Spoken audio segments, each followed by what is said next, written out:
There's been a weight in my chest. Something is holding me down.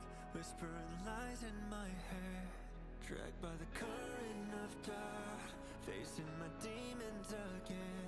And every regret's like an anchor. Pulling the air from my lips. Oh, everything in but I'm blacking out. Try to stay awake but we're out of time. I'm falling into the sky. Going under. And it all comes down.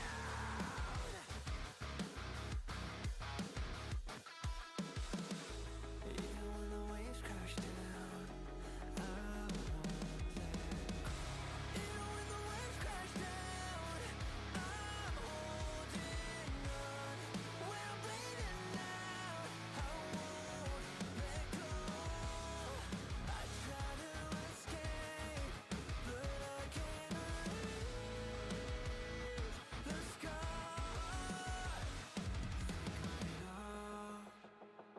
Sick of the pain that I've caused.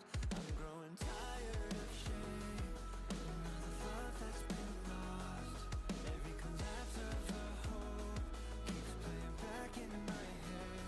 And every regret's like an anchor.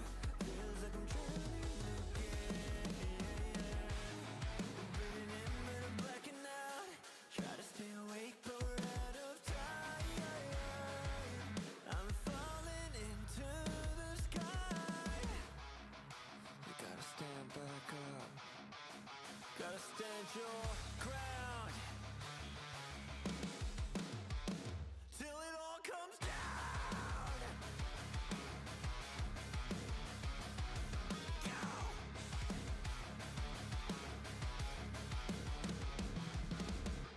I am not my failures. I am more than my pain.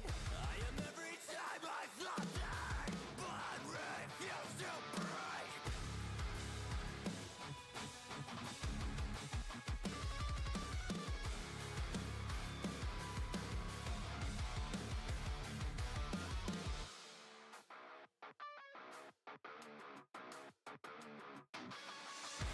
Even when the waves crash down, I'm holding on. When I'm bleeding out, I won't let go. I try to escape, but I can't reach the scars. Cut down, count it out, face to face with the reckoning. Even when the waves crash down. Oh God.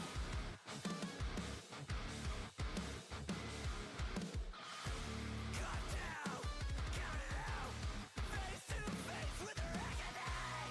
I refuse. I refuse.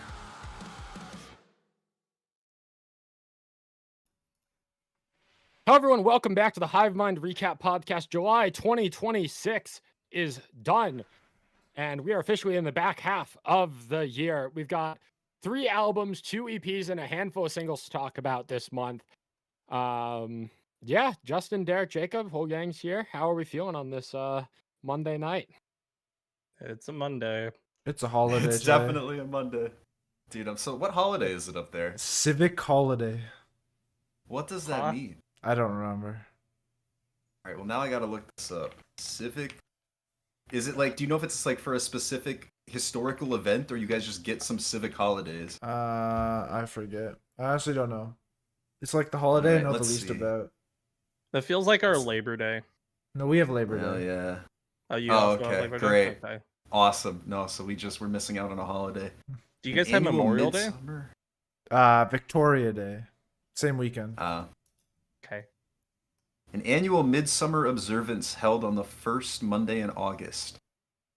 Huh. Weird. Interesting. Oh, it's known by different names in different provinces. Oh, that's cool. Fun fact. Could be Saskatchewan Day, Harry Fox Day. Guess what? In New Brunswick, it's called New Brunswick Day. It's a little on the nose. Wow. Oh man. Well, you know what? Good for you. I wish I had today off. Any Monday that I don't have to work is a good Monday for me. Everybody always wants stuff done on Monday. That's true. Pisses me off. Mm-mm. I Hell no. kind of took today as a bit of an off day, kind of, because I could. 'Cause Honorary I freelance Canadian. and shit, and I also put in 52 hours in the last 8 days prior, so I kind of needed it. Oh yeah. Um, Yeah. Do you get paid overtime? Oh yeah. No. No, I don't. That's not that's a not chance how in this hell. works. I was trying to manifest that for you. Come on. I am waiting on thousands of dollars worth of payments from people that need to pay me for shit. So Interesting. they're all going to. It's all people that I've been working with for a while, but I just need them to actually send the money, please and thank you. Before You I want leave the for my watermark international trip taken to off your Iceland in video? 4 days. Yeah, right. Exactly. Get a fucking Look, you've got Shutterstock. yeah. You've got 3 people here willing to ride or die for you. If you need to put some external pressure on these, call me. We'll make it happen. I've got maybe... friends in high places, aka He's gonna go all Vita Coco on their ass. Yeah, I'll call up my guys at the Vita Coco Company in New York, and we'll get something going. I'm just hoping I get paid for most of it by the time I leave for Iceland this Friday. That's all I want. Yeah, that'll be. I feel like that would be key. How long are you gonna be in Iceland for? 8 days. Oh hell yeah! Over a week is crazy. Yeah, I'm very excited. Very, very excited. Get ready for Eternal Day. No, we've missed the 24-hour sunshine window. Oh, well, it's That's still only 22 now. It's still so far north that it's like brighter. Yeah, it sunsets at like 10:30 or something. Yeah, that's crazy. Jeez. That's ridiculous. I've always wanted to go to Iceland. I feel like it's really gorgeous. I assume you're going to take, well, not that your only purpose is to take pictures, but share the pictures once you take them. That's a big reason why we're going, is like the photography. And it also, when the last eclipse passed through America back in 2024, the day that happened, I was scrolling Twitter, and little did I know, but on my For You page, the greatest thing that ever happened to my For You page was a tweet that said, the next total solar eclipse is going to pass through Reykjavik, Iceland in 2026. Huh. So I'm going to be in Iceland for the eclipse, and that's going to be pretty baller. We have very Will different I actually For get You to see pages. it? Am I going to be able to see the eclipse? Is it going to be an entirely cloudy sky? Flip a fucking coin. Those are the odds. But I'm optimistic, and either way, I'm gonna get to see a beautiful country. So I would love for you to be able to see. Have you ever seen the Northern Lights before? Like just like no, visibly? and they aren't going to be visible until the end of August, so I won't have any chance of seeing them. But lame. That's one of the biggest draws for me. There's like this. It's not Iceland, it's Sweden, but there's this hotel that's made entirely out of ice, and it's I think up I've heard like of that. yeah. It's super north, and one of my dreams is to go there and see, because I've always wanted to see the Northern Lights. But the closest I've gotten is when we had that freak like magnetic storm. I guess last year probably. And, like that was cool. I could kind of see it in the distance, but like I'm trying to see some full colors, and it was. I think sitting there in an ice hotel, seeing the Northern Lights like fully in person would be. It'd be cold for sure. It'd be cold. The beds are also made out of ice. I'm pretty sure, and they just give you like a pelt to wrap yourself in. It's very Interesting. It's interesting, but it's one of those things I feel like I have to experience. Like, where else am I gonna go sleep on a bed made of ice in a hotel made of ice? Nowhere. Where else am I gonna get a massive pelt? Probably nowhere. Plot twist: it's Vita Coco frozen. Now, dude, I'm gonna be licking the shit out of that bedroom. Let me tell you, I will not in there. There's not gonna be a room left by the time I'm done. Trust me. You know those posts that like don't use a UV light in a hotel room. Yeah. Like, it's cold enough. Everything will probably be dead. Even if it's not, I'm willing to take that risk. There's gonna be like that kid from A Christmas Story with his tongue stuck to the fucking hotel. Dude, can you imagine? The hotel staff walks in. I'm just sitting there with my tongue stuck to the bed. Like, room service. Room service. The phone is ice too, so it doesn't work. Oh, shit, yeah. Okay, in like 5 years from now, if we're all still like doing this thing, we should line up a trip to go see the Northern Lights and go to a Swedish like metal festival the same week. That would. I wonder if That he's would require gonna be Derek around. to fix his relationship with Sweden. Oh yeah, that's This episode we're gonna fix it. I don't think we are. We should put the other imminent. On that note, if you want to keep up with the podcast, you can follow us on social media, Hivemind Radio _ on Instagram and Twitter, Hivemind Radio on YouTube. We are approaching 500 subscribers. We appreciate any subscribers helping us get there. And Hivemind Recap Podcast on Spotify and other podcast platforms. And also join our Discord server. Talk about music with us. We like that. Real. We're pretty active in there. You can share new bands with us. You can talk about bands that you like. You can self-promo in the self-promo channel if you want. Join our Discord server. We're trying to grow that thing. We got 10 singles to get through to start us off. And up first is a band that we have not talked about in close to a year. It's a band that we did an interview with for our After Hours podcast a number of years ago now. Rivals have signed to Epitaph Records and have released a new single, Bite the Bullet. Pterodactyl. The pterodactyl. Has it really been almost a year since we talked about them? Yeah, Very what was it? The dropped Medusa's last Home year. EP? Yeah, that was August last year. Holy shit! I thought that was like December. Very like. whoa. No. Hmm. No, it was August All right, last well, there year. goes my sense of time, further lost as the decade progresses. But yeah, Rivals, they've signed with Epitaph. They're back on a label after being independent for a few years. As far as I'm aware, this is going to be the lead single for their next album. I believe I've seen them mention that they're working on the next album, so I'd have to imagine that this is a part of it. Maybe it isn't. I know Epitaph has done the thing where they sometimes just do a standalone single, like with Never Tell and Shut Your Mouth.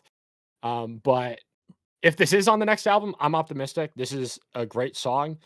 Kaylee sounds as good as ever. The breakdown at the end is really cool. I continue to maintain that there are a few bands that know how to write an incredible bridge the way that Rivals does. Every Yeah, single one of this their is also, songs, the bridge is just incredible. This is also co-produced by Raul of Never Tell, which makes sense.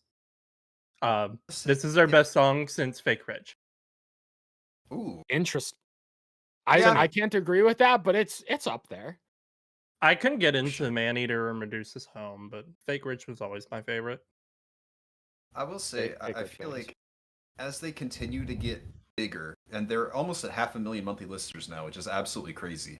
I feel like to the Epitaph signing is going to do a lot for them. They've been really doing a great job playing the quote-unquote social media game.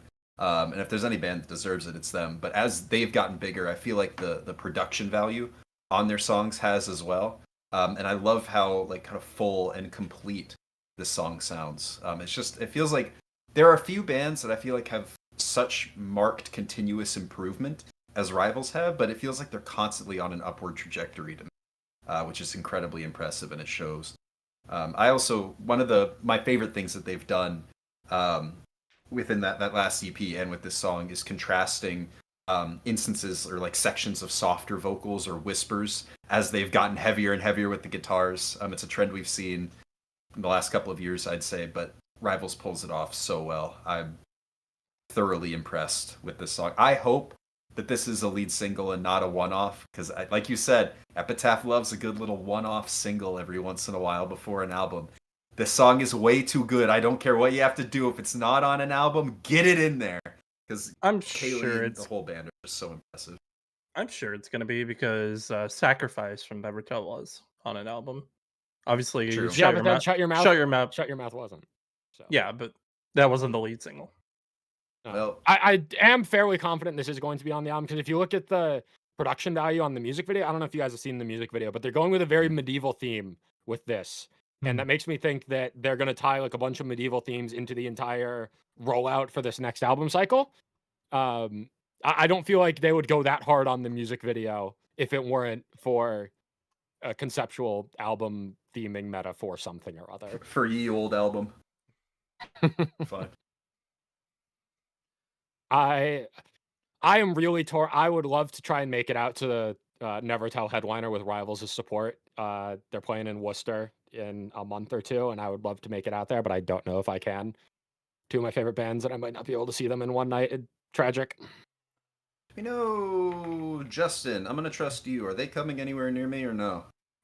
Ooh, Rivals? Yeah, never telling rival. Let me see. Shit, I don't Investigating. think so. Looking. I feel like everybody's been on the medieval arc now with since even in Arcadia. No, the tour's not coming to us. Honestly. I don't think. Oh. Well, that sucks. It would be really cool to see, because I haven't seen very many live videos of them, and I remember seeing Rivals supporting Tillian back in 2018, and they weren't opening to very many people, and they had an incredible stage presence, and I would love to see 8 years later. Can't believe it's been 8 years, by the way. Holy shit. Landon Tours was so fucking gone for that show, by the I way. remember you talking about that. Dude, he was like moaning daddy into the mic and just like losing his shit on stage. It was incredible. He was okay during the whatever tour he did with that featured the old Omarosa songs. Oh yeah, That no, had- I saw him in that had- 2024. He was fine, but Yeah, that had Sunsleep and A Foreign Affair. That was good. oh god, still need to see Sunsleep live. I saw If Devin anything- perform the Twilight concert before I saw. You Sunsleep. did see that. But if anything, I've already seen both Rivals and Never Tell twice before. So it's not like you guys who haven't seen them in years and years. So I don't think I've ever seen Never Tell. I was supposed to see No. them together. Yeah, And their then- closest show I think is Allentown, PA. Oh, good. Drive up to Pennsylvania real I quick. know that's not close. No, I'm pretty sure it's further than Philly is, and Philly's 5.5 hours. So I'm not making like a 6-hour drive up to Allentown. I'm sorry to say. They want to pay for my Me flight. me- More than happy. me to maybe do not it, being but- able to make the 1.5-hour drive to Worcester. Yeah, whatever, man. Me not being able to make the Anyways. hour subway ride to whatever that concert was. I don't Dude, remember. if I could just hop on a Poppy, subway that's and what it go was. somewhere, I would. 6 hours? Why not? Sure. I'll take a 6-hour subway. If I don't have to drive, fuck yeah, just let me sit there. Do I've whatever. done that. And it was an experience. Experience for sure. Yep. I took a train from Krakow in Poland all the way to Prague through hours of rural farmland. Sounds like That sounds Iowa. awesome. Not too dissimilar to Iowa, with other than the hundreds of years of history that would happen every once in a while. Probably a lot more Polish people too, I would guess. Yes. A lot Anyway, of Poles next in song. Iowa. Next song. We have Ninth Key, which is Echo and Low Spirits' new band, releasing new single "Happy Feels Like." They released technically their first single under the Ninth Key name, "If I Wasn't Me," back in May. This is the second single. They've technically rebranded 2 prior singles, "Hello Loneliness" and "Good Things," under this band as well. So I don't know what any of that means in regards to if there's like an EP or album associated with any of those 4 songs, but at the very least, this is either the second or fourth Ninth Key song. See, And now you go for it, Jake. Sorry. we didn't talk about "If I Wasn't Me," even though we've talked about Echo and Low Spirit before. I'm assuming because none of us really found it that compelling, or May was just a crazy month, probably. This is one of my favorite songs of July. I would agree This with shit that. slaps. The way that these two bounce off of each other it's just so perfect. It's like you can tell when 2 guys just like have that natural chemistry.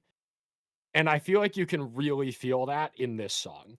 It's like me and Justin, low key. Justin, do you feel our natural chemistry? I feel it. It's almost like we're an hour and a half away. I feel your pull. I'm coming to Norfolk. Sorry, I also want to say, it makes me. This is your sign to always do your research, because I did not click on this artist page, and I was like, wow, the Ninth Key singer kind of sounds like Low Spirit. Where's the feature? I can't tell what the difference is. I was like, oh, you saying that makes a lot more sense now. This sounds like a Lost Light era Linkin Park a little bit. They killed the vibe together. I haven't heard or listened to your point about us not being enthused. I haven't listened to any of the other songs by them. But this makes me want to. This I can I confirm that Good Mhm. Thing, the single from a couple years ago, is incredible because Echo did that one live when I saw him opening for Dayseeker last summer. Oh, And that song, hearing it live was the first time I'd ever heard it live, and I went back after the show to find the song, and I'm like, yeah, this shit fucks. I think the pre-chorus in this especially reminds me of the verses from Bad Things by I Prevail. Like there's a very similar cadence to them. Mhm. And it's a delivery that I really enjoy. I also the chorus is way too catchy. Of course, it is. It's I had that written ridiculous. down. Do you want to say it, Derek? You have it Nah, written go down? for it, man. Okay. After all of this time, after every goodbye, I just want to know what happy feels like. Because I've been wasting my time always chasing a lie. I just want to know what happy feels like. Bars. Yeah, they nailed it. To your point, Jake, these guys have such natural chemistry with one another. It sounds so natural. It flows so well. I think I like this more than anything. No shade, but I like this more than anything off that Low Spirit album from earlier this year. I think I them might be having with you. it's the contrast of vocals, and I think Yeah. that to also to that same point, this is probably my favorite thing that I've ever heard Echo on. Just that Safe when you House? have oh oh okay, this is the second best thing I've ever heard Echo on. I can't discount Safe House, man. That song's way too good. Bro. But yeah, no, it just works so well. They play off of each other so well. It's the right kind of the hip hop verses aren't too harsh. Both of them have such a kind of flowy, airy delivery to it. It's yeah. I need more from this project expeditiously because this is a great sign of things to come. Yeah, I mean, I think I said basically everything I wanted to. Just the contrast in vocals, just all throughout the song. The chorus is massive. Just it's so well done. Up next, we have Lakeview with brand new song "Kill Me First" featuring the Ghost Inside. We are good for Lakeview to drop one country core song featuring a metalcore artist about every other year, and here Yeah. it is. Here's the heavy one. It's certainly a song of all time that released in July 2026. I'll tell you that. We love the Ghost Inside here. Right? Who is we? Who the was fuck is sarcasm. we? That's sarcasm. Oh my god, yeah. Jake, I think if your response to ask me to listen to this again, my response would be kill me first. I think. I was hoping that because I remember you were a fan of Money Where Your Mouth Is from like 2 years ago. I am was since no hoping- longer a fan of Money Where Your Mouth Is. I was hoping maybe we'd strike again, but no, all right, that's fine. That's fine. Lakeview are doing that kind of country rock thing with like a little bit of influence in the metalcore side of things from time to time, and you know, there's only a couple bands doing it out there right now. And I feel like of all the bands that are doing it out there, Lakeview are doing it pretty damn good. They are certainly doing it. For sure they're doing it. Speaking of Iowa, I think this is another one for the uninitiated and uninformed. The first line of the chorus is "I'll be buried in a truck bed," which is this is somehow a new one, which is impressive. It's also the most country thing I've heard in my entire life. That's what makes it awesome. I think that the general vibe of this song is like, speaking of Iowa, like 38-year-old divorced man in Iowa, like on his way to a bonfire. And once he gets to the bonfire, he's going to like complain about his bitch ex-wife and how she won't let him see the kids. I feel like that's the target demographic for this song. I don't think that this is my cup of tea. And I say this as somebody who, as much as it pains me to say it, enjoys country music. It's too I feel like the rock country or like metal and country vibe brings a lot of potential aggressive implications, maybe up leading to like domestic violence. And I feel like this song is giving domestic violence to me. I'm not a big fan, I have to say. You know, you're entitled to an opinion. For sure. If I'm allowed to have Bad Take Jake, you're allowed to have takes on domestic violence in a song. Yeah. Oh, That's that's what- a what is it? phrase that I've That heard is today. certainly one of the phrases of all time that we've said. Would now or later We are be just a good time four to show Vita guys Coco? speaking into microphones, into the void of the internet. And yet we're we better don't- than we- the one we have guy as speaking much into the author- microphone on this song. We have as much authority as the people There's that two, listen to actually. our rambling give us. Yeah, true. Oh my god. Yeah, I don't know. Yeah, I mean, to kind of get into more specifics, I found the chorus of this song to be fairly catchy. Instrumentally, I like when this band gets a little bit heavier. Just yeah, no, I enjoyed the song. I enjoyed the mix of genres going on here. I will say for all the other comments I had to say about it, Lakeview consistently does have a really good ear for melody, and there's a certain pop sensibility that comes with country because, well, a lot of country music sounds the same, especially in the terms of the structure of the songs. But it does make it very easy to make a catchy song, and I do think that they nailed that here. Even if it's not. Did you ever listen to It's their not my debut vibe. album?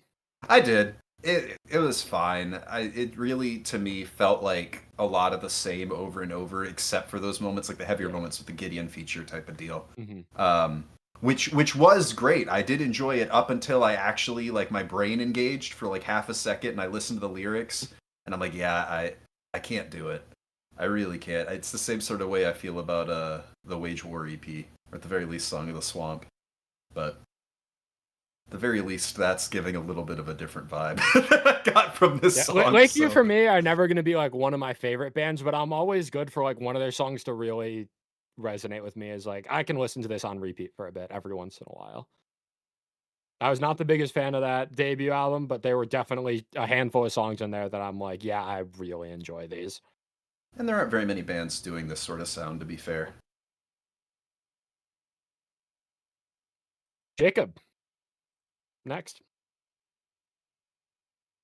Don't look at me like that, Jacob. Yeah, James Lee has released The Reckoning. What a chorus. Now, I don't know if I'm mistaken, but is this not the heaviest song that he's put out so far? I have no idea. This is It's heavier than the this last one hits we pretty talked about. Heavy. Yeah. And that kind of surprised me. I didn't expect him to go this heavy on a song. I don't know if his voice is used to it either. It doesn't sound like it, honestly. But it also, I feel like it adds to, because it's so raw, I feel like it adds to the song in its own way. It definitely does sound like he's not as used to it. But if he's willing to push himself, there could definitely be something for sure. Yeah, for me it's the chorus. It's just that even when the waves crash down, I don't know how it goes, but it's just so catchy. I feel like that's kind of I feel like we've said good catchy chorus for every song so far. I feel like that's just a trend for this month's playlist. It's not that like in past months we're talking about songs that have bad choruses or anything, but I feel like maybe the chorus isn't always the highlight, whereas I feel like in pretty much every song in this playlist, the chorus is like the highlight of the song. Yeah. At least for the singles. I would say and I think this is Bad Omen's impact, honestly. But just that, like, there is a general greater willingness for pop sensibility to be included in this style of music. I feel like as the decade has gone on, and there's a lot less gatekeeping, just in general, but also sonically. And I feel like that's reflected in how pop-inspired people are willing to be nowadays. Well, and especially, too, with, like, how the prevalence of I TikTok. forgot right? about like, that era. Where the people were like, oh, this has been metalcore. Oh my god, it was so fucking obnoxious, dude. There's this guy singing a chorus and it's kind of stuck in my head. This can't be metalcore. Where are the zeros and the ones? I hated that. I hated that. It was so bad. To be fair, though, there was a very rapid influx of a lot of really fucking annoying people. So I don't blame them for wanting to gatekeep. But we've mellowed out. We found a happy medium. The people I that don't were know. new are now kind of All the TikTok chilled people out, I are feel pretty like. annoying at shows. Well, true, but you know, you can't win them all. Maybe they were It right. can't be as bad. Maybe those guys Right? are right. I mean, it can't be as bad as it No. was in 2023. That was a dark time. I feel like it was before that even. Yeah, true. TikTok is just a net negative to society. I feel like. I say that as somebody who doom scrolls on it very often. I'm just like, yeah. As someone who partially has his bills paid by editing TikToks, I can't say you're too far off. Some of the trends I see of like what keeps video or like viewer retention, or like I'll watch a random bit that's like edited for like what like 6 or oh my gosh, I almost said 6 or 7-year-olds, and my brain just instantly like had like a fight or flight. For I'll say 5 to 8-year-olds. And like the way that they're keeping their attention span and the like how quickly things change, or like some of the stuff that my nephews and my niece watch, I'm like, this can't be good for your development. This I sound like a boomer, but No, there's like flashing did lights you know it's and like things change I'm pretty every sure 2 it's like seconds. scientifically proven that SpongeBob makes you stupider. Really? Yeah. Well, I think I'm gonna keep watching. You know when it they anyway. were the episode where they're blowing bubbles and Oh yeah. it's like he blows an elephant shape and he's like, it's a giraffe. Yeah. Dude, Patrick is awesome. Don't diss my man P Star. I'm not dissing him. That's my day one. Pull up on like, I don't know, Larry the Lobster or Bubble That's true. Buddy. No, Pull up on those guys. Those are my ops. Pearl and okay. You've got beef with Pearl. I don't know. Out of all the characters, you've got beef with Pearl. Yeah. No, I wanted to comment on the album Misogyny. art. It is the same as Reverse, which released last year, except he's all bloody. Oh. I didn't notice that. Let me give this a look. I need to look at this. Oh shit, it is. Okay, wait. Maybe album project announcement incoming? Question mark. Yeah. Hmm. And there's also a reflection. Intriguing. It also think kind of that's looks AI-ified. Bro, he said, I want you to make me look drippy, and the guy got the wrong message. He's like- All right, let's go back to the Swedish hotel. Go back. We haven't been there. well, you know, Go back to discussing about it. I've been there in spirit. Thinking about Vita Coco. Imminence have dropped their newest single, Crestfallen. And an album announcement. Oh, really? Yep. When is it coming out? October 2nd? That sounds right to Ooh. me. Yeah. Featuring And it- singles, Sword That Never Bends, and Crestfallen. And the other one. And the other one. Yep. Certainly a song of all time. So, Crestfallen's pretty good, guys, right? But not as good as The Sword That Never Bends. I agree. Yeah, it's a good song. I feel like Crestfallen is more natural to Imminence and their history. Hmm. It's more of what I would have expected from Imminence. Mhm. I also feel like this is maybe the closest that they've sounded to Turn the Light On since that Hmm. album.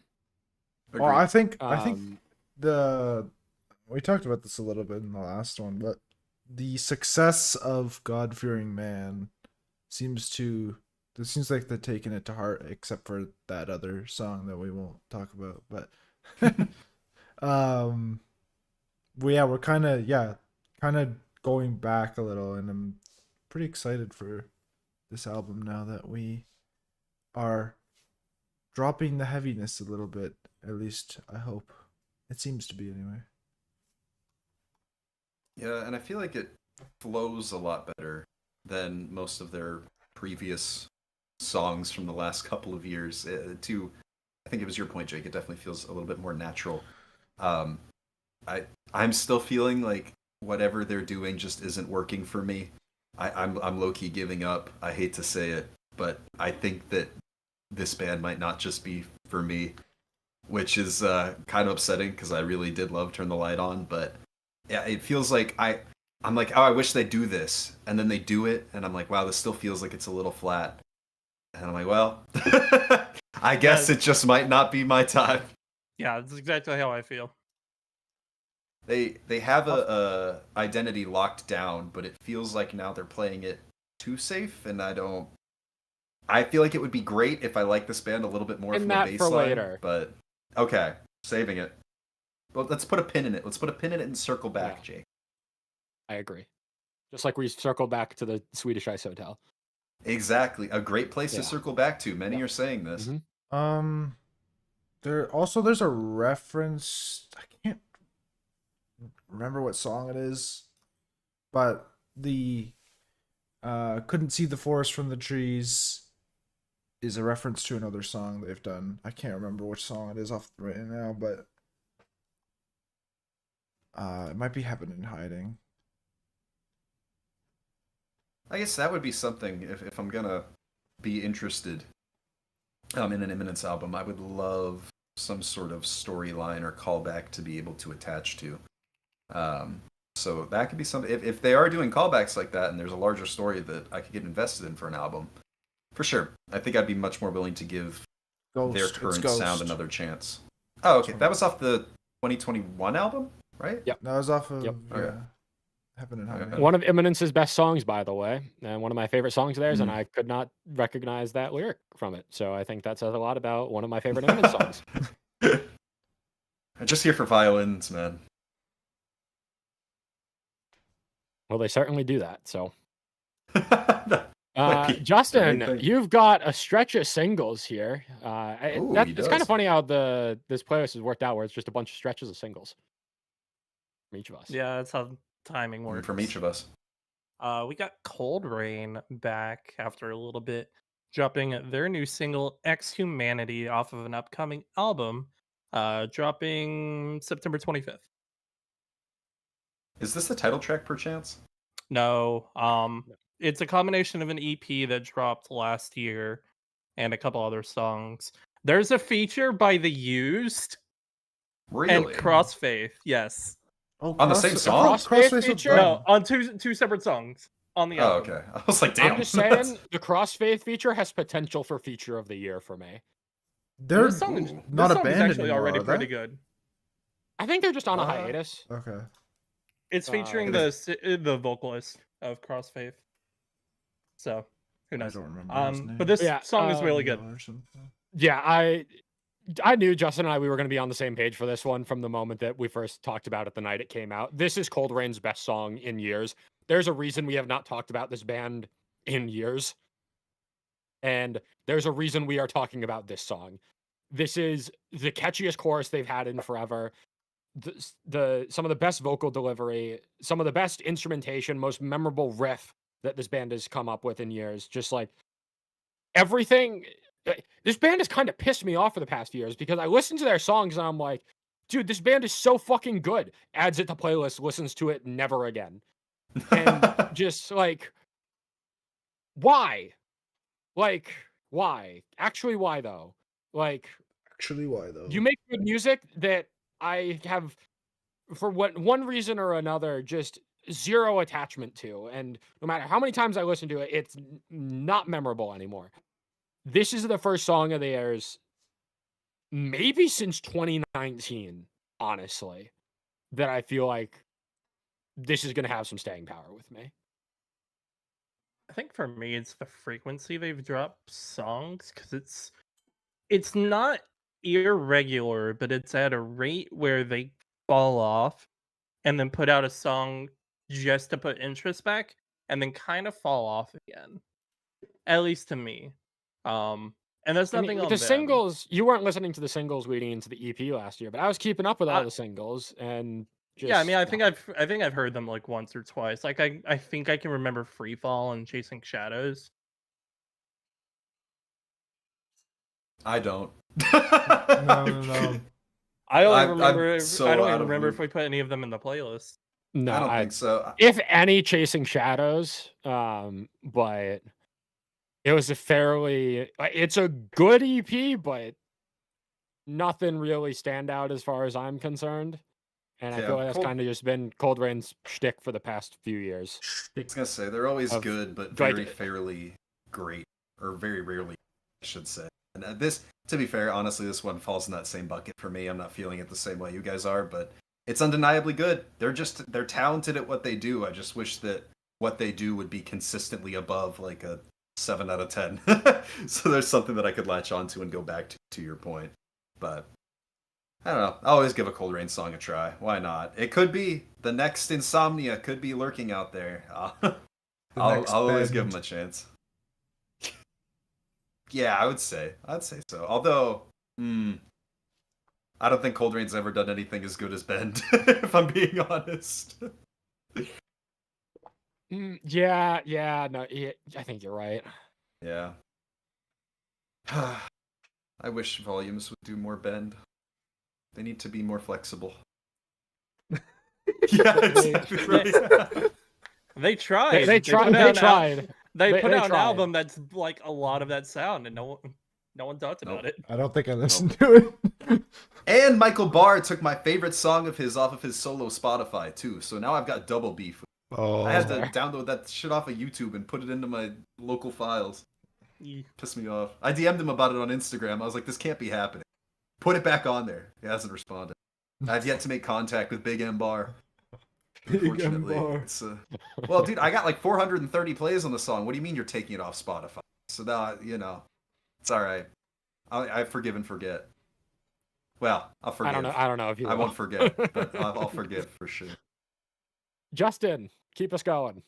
Yeah, Transient have dropped Learn to Breathe, which is the second track off of an upcoming EP. I don't know when it is. This band continues to prove their consistency. But this time, guitar this- solo! I think this is my single of the month. Ooh, Really interesting. It is the single that stuck with me throughout the most of the month.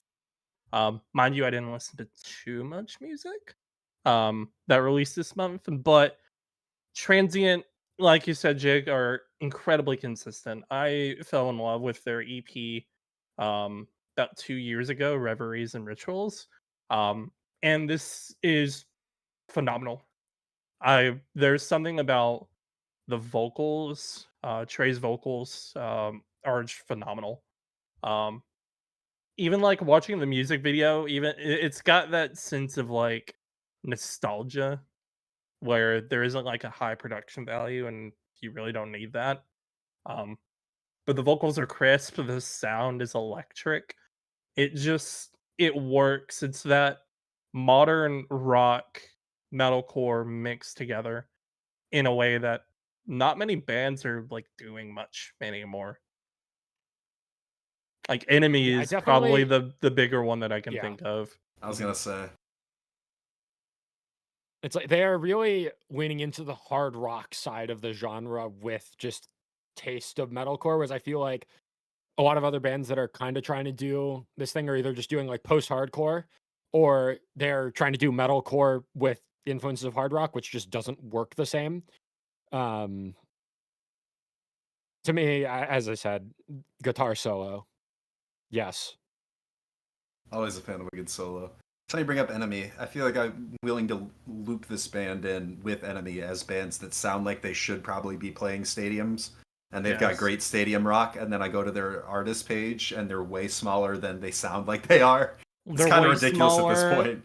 and it Yeah. like feels like they tour a lot more locally and aren't really on the big bills, and it's entirely criminal. Yeah, this is the type of music you- and the enthusiasm for this kind of music that feels like it was just meant for a big stage. So I hope You they get put that this chance. band in front of a Memphis May Fire audience, and the audience eats it up. Oh yeah. Yeah. Yeah, they just 100%. need one big show, and they're gonna blow up. The talent and passion is there for sure. You can hear it. Speaking of talent and passion, we got Soft Spoken, frequent flyers of the podcast, dropping their new single Omni off of an upcoming album. This is the lead single. This has I me have thoughts. excited. Oh, you have thoughts? Okay, Jake, I go. have thoughts. No, Have no, thoughts. you guys Say all go thoughts. first. You guys all go first. Uh-oh. Uh-oh. All right, well, before Jake does his normal bad take Jake things, I really love the way that this song is structured. The pickup in energy, especially with the drumming on the second verse, I felt like the song flowed really, really well, and I feel like that's something that Soft Spoken has kind of come into their own in, that they maybe struggled a little bit with more in the past. There was just a brief, I don't know if it's a drum or what, but a little electronic section before the breakdown that reminded me a little bit of Mobbin' Out by I See Stars. And it was a very kind of nostalgic little 3 or 4 second clip that I thought was really, really well placed and really added to the energy of the breakdown. Choruses, I thought fantastic. Soft Spoken's vocalist continues to impress me. I think that this is. Wait, before I lie, hold on, because I don't want to lie to you. Okay, this is my favorite song of theirs since "I Against Me." I would say that's still my favorite of theirs, but this is high up there. I really enjoyed this. If this is on an album, I'm very excited for that album because they've shown a lot of potential with this as the lead single. Yeah, I absolutely agree.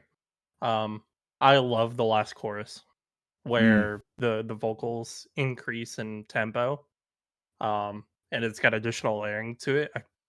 Really is very good. I felt the breakdown was a little bit out of place. Yeah. I wish instrumentally instead of a breakdown, it was more of a bridge akin to like Awaken I Am, House of Cards, where it's just like a vocal bridge that leads into like an instrumental breakdown instead. I kind of was hoping for that, but that doesn't take me out of the song. I still think the sum is better, and I can look past it just for, you know, couple seconds. It's otherwise great. And like you said, Derek, it's got me very hopeful for whatever an album's gonna be. Well, and to your point too, I feel like with the amount of variance in tempo that the different verses had, and especially the last chorus as well, second verse, an instrumental bridge or a vocal bridge would have worked well. I think that there's enough there that you don't need the breakdown to differentiate the parts. I think it's fine as it is, but I probably would have preferred a bridge now that you put that idea in my head. So I'll you know what? Maybe you know how like when I reorder albums and fix them, in my head I'll just play like a vocal and instrumental bridge every time I hear the song. I'll just imagine that it's there. It's fun. If I hallucinate hard enough. All right. Jake has been very patient and quiet. Jake, give us your bad opinion. Oh, you posted some chat. Yeah. I mean, you guys kind of segued into what I wanted to say in that I have not been so angry at a breakdown in a song since Masterpiece by Motionless and White. There has not been a breakdown that has ruined my first reaction of a song in such a drastic manner. The way that this song killed my joy and enthusiasm and excitement that Soft Spoken were about to finally release my favorite song of theirs until that breakdown came in and I just like sat back in my chair and sighed, added it to my playlist and listened to it one time for the rest of the month. Like that breakdown. Hey, but it made it into the playlist though. It made it into the playlist, but I genuinely cannot think of another song that a breakdown has killed my excitement to want to go back to it in the way that my excitement to go back to this song was killed by this song's breakdown. I need Soft Spoken to drop the metalcore act, stop screaming, make Beautiful Death by Slaves 2.0 like this song should have been, and just stop screaming, please. I want to love this song so badly because the first 2 minutes of this song are the best thing that Soft Spoken has ever done. And then the breakdown hits, and I'm just like, why am I even here? Just to suffer? Just to be disappointed? I think this song is definitely a good example of what they can do and what this album is probably going to sound like. I really want to see some kind of variance, not too much either way. I want to see them kind of hone in on what they're good at. But I do like surprises, and the breakdown was a surprise in kind of a different direction than what I was looking for. So I'm very interested to see how the rest of the album sounds. It'll probably be like maybe next year we'll get it. Like late next year, I assume. Mid. Soft Spoken are another one of those bands that are kind of a victim of the I will add every single one of your songs into my playlist and never listen to it again, just in the same way that I do with Cold Rain. And in the same way that I do Revnar is another fantastic example of a band that is really fucking talented. That every time I listen to one of their songs, I enjoy it, and then I add it to my playlist, and I see it in my playlist, and I never click it, and it pisses me off.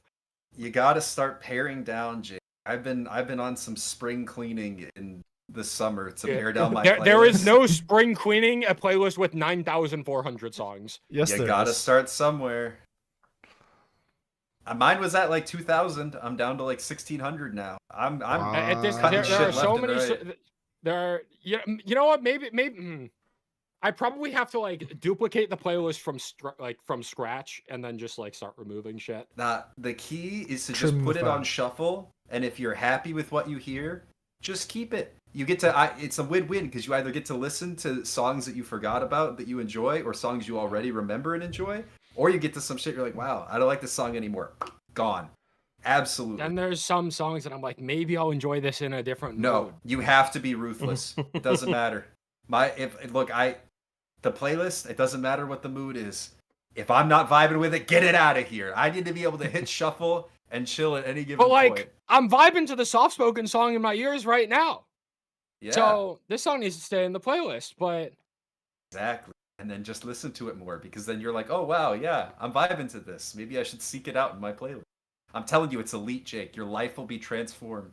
Your playlist, it'll be the greatest playlist anybody's ever seen. Nobody does playlists like you, Jake. Sure, there is only that. Sure, I need to look this up. Surely there's no other playlist on Spotify called "Good Shit, My Dude." Certainly With not the- like with the 400 head- songs if there is. Surely Was the hedgehog? there- No. Yeah, I think there's only one playlist called that on Spotify. If I had to take a guess. Who was Anyways. what vocalist like put you on their story? What was it? It was Concrete Against the Current, or Castles, was it 07. Okay. Rest in Yeah. peace. Please What's come that back. band? God, I don't think that's up this is to- 9,000 shit. I I was gonna wouldn't say want. about I nine- wouldn't want to sort through this shit. A playlist with 9,400 songs would give me anxiety. I don't even think I have that many liked songs. How many do I have? Yeah, I've only got 6,800 liked songs. I can't imagine having a playlist. You see, that's the difference. My playlist is just my liked songs. I don't like songs on Spotify. Yeah. Oh, brother! No wonder. Yeah, we gotta fix this expeditiously. I think you need the. Yeah, I'm gonna tell you how you should structure the music that you listen to. Actually, yeah. Like if you can tell Let's soft-spoken let's where to just put their all switch to breakdowns, I'm Apple gonna tell you Music. what to- Yeah, right. No, Nice. Speaking of music, we got any final thoughts on Soft Spoken? Nope. I've aired my grievances. We've just talked about Alright. this for like 10 minutes. I know. I'm It's getting us back on important. track. Jacob, go for it. We got my buddy Onesimus and his buddy Angel Suba with their new song Echoes. They're Slow Serious down? as a fly. Yeah. Fly down. All right. Yeah, I don't know if the clap came through, but Oh yeah, Okay, Oh, dude. it did. Sure. Oh, okay, perfect. Well, you know, Would you I'm clap just for this time instrumental stamping. song? Yes, I would. I would very much clap for this instrumental song. This is incredible. I think this is Onesimus's best song, or at the very Bro- least, my favorite of his. It's like almost like, what's the word we always use? Psychedelic. Yeah. Where it's like, I don't know, maybe I should get into instrumental music, but yeah, it's just, I'm in like a trance of how like impressed I am, as well as like it's also like really easy to listen to. I think that's. But you can also listen to it on a more technical level and be like, "Wow, these dudes are really talented." Exactly. Exactly. At the same Yeah, time, which is very hard to pull off. It's very easy to, or for instrumental music, I feel like to be structured in a way that it loses the listener at some point in. I think Polyphia, as just a larger example, do a good job of, for the most part, keeping the listener interested. And I think that this does that in spades. It's so impressive and clean, but not overly produced. but it's clear enough that you can hear and appreciate all the instruments being played. As well as the technical guitar work on this is ridiculous. That little kind of solo about 2 minutes in was probably my favorite part of it. I'm always a sucker for a solo, yeah. but Yeah, I'm totally with you there. Because, like, you also get that section, I think, just before it, where, like, you get kind of an electronic Yeah. pitching on the guitar as well that's really fucking cool. And then you get that guitar solo bit right after. That was definitely my favorite part of the song. And he ended off with a breakdown. so I what will is say, Angel's This role song on would this? go crazy I think he plays with vocals. They're both I mean, it playing. would, but they're both. I mean, it's one of those times where it's like, It's yeah, a very this good would go crazy instrumental with song. vocals, but But it would also go very good with vocals. I would be afraid that vocals would hide how impressive and technical the playing is. Be my concern. I don't, because there's what's a band out there that does that? Oh yeah, Born of Osiris. Unprocessed. Well, that works too. Yeah, I would say that both of them would be better as instrumental bands personally, but I guess that comes down to personal preference. I know this is incredible. This is this self-produced as well? I'm gonna say yes, but I don't know for sure. They have a great, well, even just with the solo stuff, Anissimus definitely has a great ear for production. But yeah, There is a It's music one of the- video. oh really? Yeah. I did not know this. I watched the music video because I was downloading all the songs for editing beforehand, and I saw the music video. I'll have to watch it. Yeah, so they're both playing guitar. Okay. Oh my gosh, Well- I know where this is. Oh yeah, Yeah. local hometown hero. Yeah. That's no, how I I see. felt when not that I enjoy Boundaries, but they put out a casting call for a music video filmed at the Webster, which is my local venue in Hartford. So when I saw the music video and I saw that little room that I've been at like 8 fucking times, I'm like, I know that place. I love the disclaimer beforehand. You're like, just for the record, I really don't like Boundaries, but if I remember music video. Yeah. I wish I could like Boundaries because they're like one of the most prominent Connecticut bands to like become popular in the past few years. It kind of sucks. I feel like I don't like metalcore bands from Connecticut. Like, I'm really iffy on Currents. Dreamwake has not really resonated with me much. Boundaries are often too heavy for me. Half-Hearted disappeared. Where's my Connecticut metal music to enjoy? Connecticut is to you as to what Germany is to me. I think that's a great way of putting it. We Hey. need somebody from Connecticut to pull up Electric and have Callboy these released dogs. a song. There's Who a new cares? Connecticut band that released a debut single this month that was actually really fucking good and sounded like Until I Wake, and I forgot to put it in this playlist. My bad. Oh, Jake, this is your sign. They are your Neovice. Neovice has come for peace talks from Germany and me. Your band's come for peace talks between you and Connecticut. It's time. Bro, can we just say 2026 is the year of mending bridges. that Electric Callboy song was atrocious. It was really bad. It was really I fucking might bad. wait. I might have to update my doc. Actually, I forgot about that. Oh yeah, Right now. superlative worst song of the year. Maybe I don't know if I'd go That that band is far. falling off. it's a contender. It's a contender. We got one single left in the playlist now. To get back on track here, Justin, explain yourself. Yeah, what I'm sorry. I was up to some bullshit again. I found a new band. can you do that? No. Ghostwave have dropped their new single, Paradise. Justin, this is maybe the best band that you have discovered all year. It's true. So fun fact. I found this band from TikTok. And literally while we were doing the podcast, I was looking into it. This is a new vocalist. Put out an EP last year, and since then, within the last couple of weeks, have replaced the vocalist. This vocalist is phenomenal, by the way. There goes Justin. We lost Goodbye, it. Justin. Man down. Man lost in Okay. Virginia. I got paywalled. All right, I'm well, here. The guy did get paywalled. I can That was hear weird. him. It's like he's still here with us. We just need to pray. Can you hear We me? freed you from the paywall. You're free. Am I good? Can we You're Ouija good. board him back in? Oh my god, another fucking bug. God dang it. All right. He's a vocalist of another band called Duskhaven. They're great as well. I literally just found them in the last 5 minutes. I'm gonna listen to them afterward, because that's how my brain fucking works. But this song is great. It's got a mix of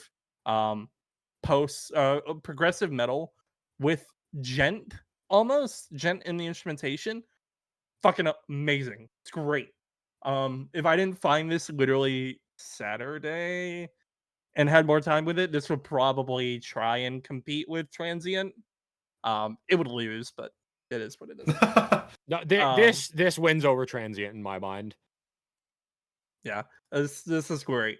I love the lead into the chorus, the second verse into a very surprising electronic breakdown. It's great. Like, I'm stoked to have found this band, and I'm really excited to see where they go, because there isn't much more to say other than like it's great. Well, Yeah. I was gonna say my interpretation of this when I first heard it was like, I'm trying. Okay, like what's the for fans of, like, how can I try and pitch people on this small band when there's like a million small bands out there, right? And to me, it's like we're all fans of Inertia here, so like that's a good Mm. starting point. That's the closest analysis that I could come to. That this band reminds me a lot of Inertia with the vocal range and the production and the instrumentation. But then in some of the breakdowns and guitar riffs that you get to this song, it really reminds me of Currents in the instrumentation. Like, especially in that second verse breakdown. Like, that guitar section really reminds me of Currents. But then there's like other parts of it that remind me of Softer Fit for a King. With a song Mhm. like No Tomorrow, or what's the Skies song from the 28 Dark Skies album, whatever, real When Everything Means Nothing, that's the name of it, right? Oh yeah. That one. Mhm. Like stuff like that. And you just like take the best parts of Inertia, Fit for a King, and Currents, all fantastic metalcore bands, put them into one. Here's your 4,000 monthly listener band called Ghostwave. How is this much talent here? It's insane. It's nuts. It's genuinely nuts. I couldn't believe how small this band was when I first listened to this. We go back to the whole point of, we are talking a lot about catchy choruses. This has a catchy ass chorus. Yeah. More electronics, more good. Give me electronics in the breakdown. They're doing everything right, and it's not just formulaic. It's executed really well, and that's impressive for a band of this size. It's honestly kind of ridiculous, some of the smaller bands that we've talked about this year and the successes that they're having and the quality of the music that they're putting out. I feel like, if nothing else, 2026 has been very consistent on that front, which I think is a good sign of the health of the scene to come. Agreed. Yeah. There's a band that I listened to, what was it, 10 years ago, that's not doing any music anymore, but the vocalist sounds just like the vocalist from that band, and I can't think of them right now. They got an hourglass logo, and it's bothering the fuck out of me, but I will find it at some point and probably have an epiphany in like an hour, Perfect. because that's how it works. Let's put a pin in it and circle back. Yep, exactly. Jake, you do great in corporate. Come sell your soul. It's incredible. No. Jake, it's time to generate shareholder value. Yes, one of us, Jake.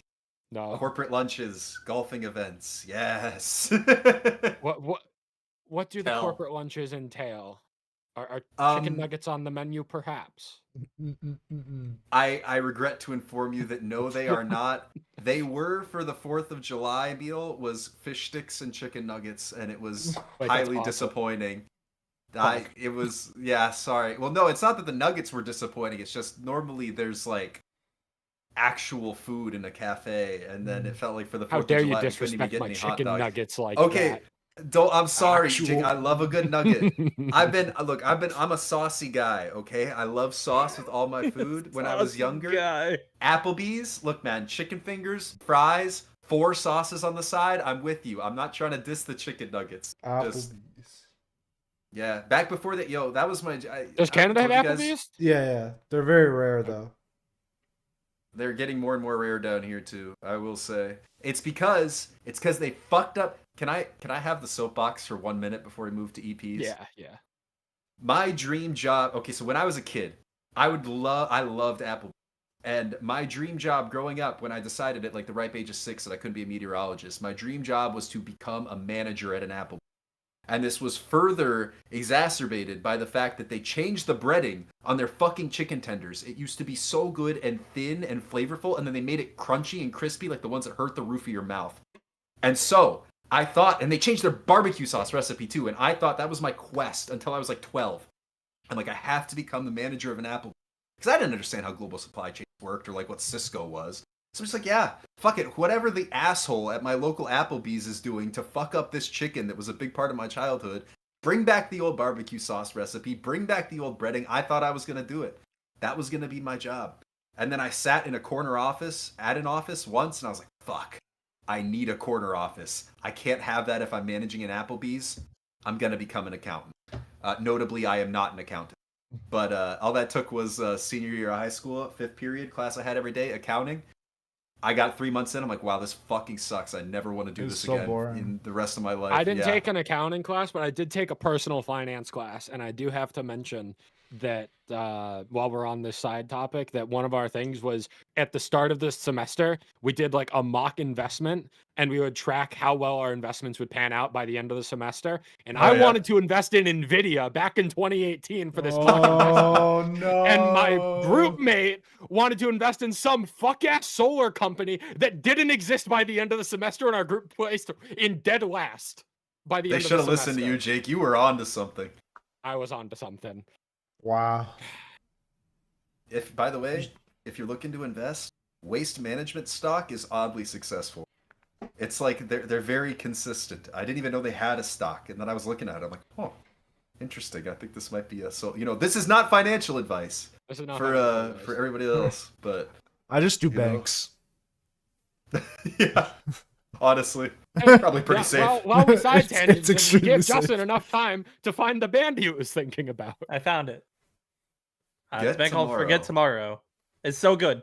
Highly recommend it. I'm very sad they are not doing music because is that one of those bands that's just not on Spotify? Because I know there's a couple of those really old bands that we used to listen to back in the day. And for some reason, that feels like one of them. Probably. No, they're on there. That makes me think of the After Image, fucking Will Ramos's old band. I wonder how small they are nowadays. That band had some bangers. They were ahead of their time. Yeah, only 15,000 monthly listeners. This is your sign. If you want some fun technical music and you like Will Ramos before he started sounding like shit, go listen to Lumiere and Eve by the After Image. Shit is a little extreme. Just say like a pig. All right, what do you want me to say? He sounded like poop. Like, I don't know what to say, man. He does. He sounds like the a same pig. on every song. Like a pig. Sounds like a pig. That's him right now. Yeah. All right, side tangents aside, we got 2 EPs and 3 albums to discuss. Justin, once again, you've got our 2 EPs for the month. We're keeping the Ghost theme. Bangers. Wow. Ghost That We Knew dropped their EP Soul Tide with the final single One Day. So I don't remember if we've talked about both Intertwine and Stay, but we definitely talked about Intertwine at the very least. And it needs to be reiterated how incredible that song is. Yes. It's basically Too Close to Touch, almost. It's got a very similar vibe. Yeah. Mm-hmm. Absolutely. I would be careful with saying it's basically too close to touch. There is a little much, and only one. It's similar out there, but the comparison is fair. Like Intertwine, it has too close to touch energy, and that's a good thing, and for all the better. I appreciate, I guess, to that point about the too close to touch energy, I appreciate the emotional notes that this EP touches on and the general theming, which to my understanding is about relationships and being kind of, not to name drop the title, but intertwined, whether it be emotionally or physically with your life with somebody else. And especially like One Day having that lyrical callback to Intertwine on the closer, I thought was a really nice touch. This again, very smaller cohesive band, 3 right? songs. Oh, absolutely. Yeah, it's hard, I feel like, to create a concept EP with this few songs and be able to stick the landing, but I really feel like this band did.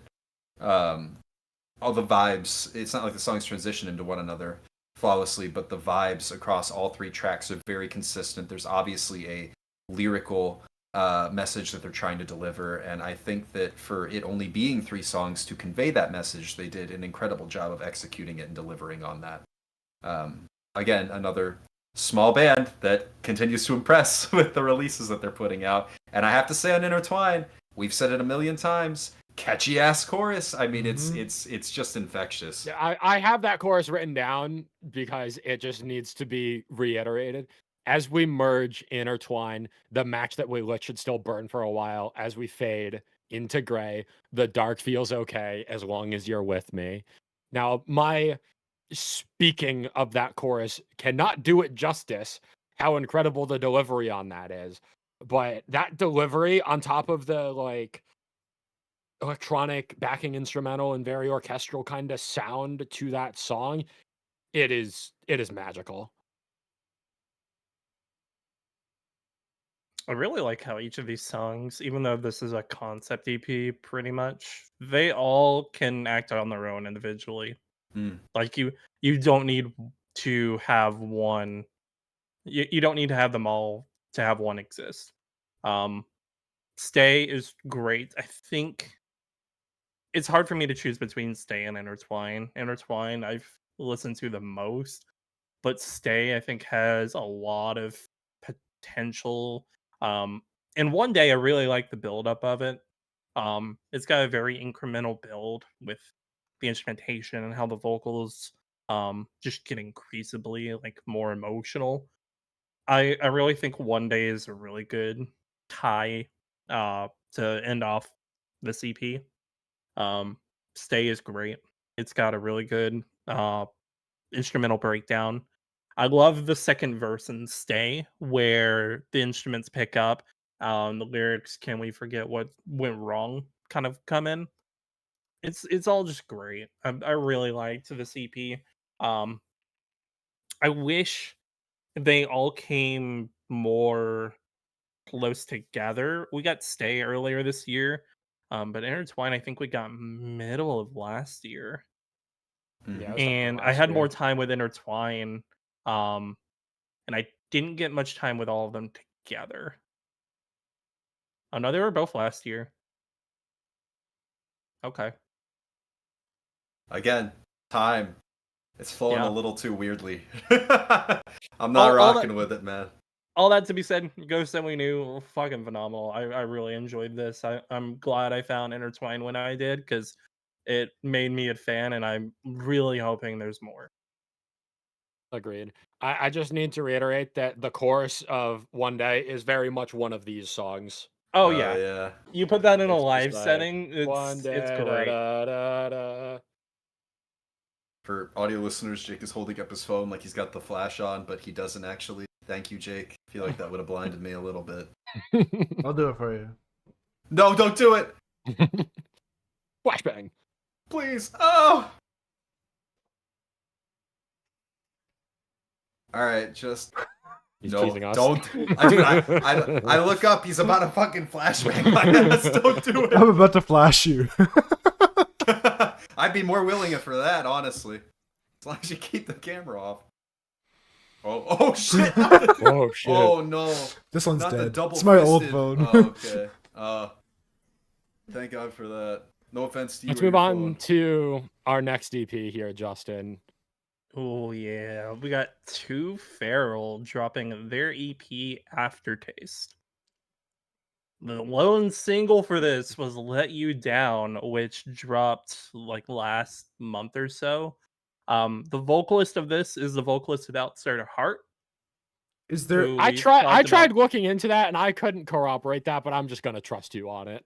I couldn't Yeah. find any link. Is there some But I'll believe you. relation to Fever 333 with the triple number? Oh No. I Probably What not. happened to that band? They're putting out They stuff. put Don't out care. an album like a year or Yeah. two ago. Well, let me see. When was that album? 2024. Yeah, they put out an album in 2024, and it had a couple of good songs on it. All I remember is the 2019 song. Or That a album. song from Arcane. That Arcane song is so good. All right, back to the Anyway, other This bands. this EP is fucking phenomenal. I really think this is top 3 EPs of this year. It's a damn good EP. I do have some gripes with it, but I was very impressed front to back with this.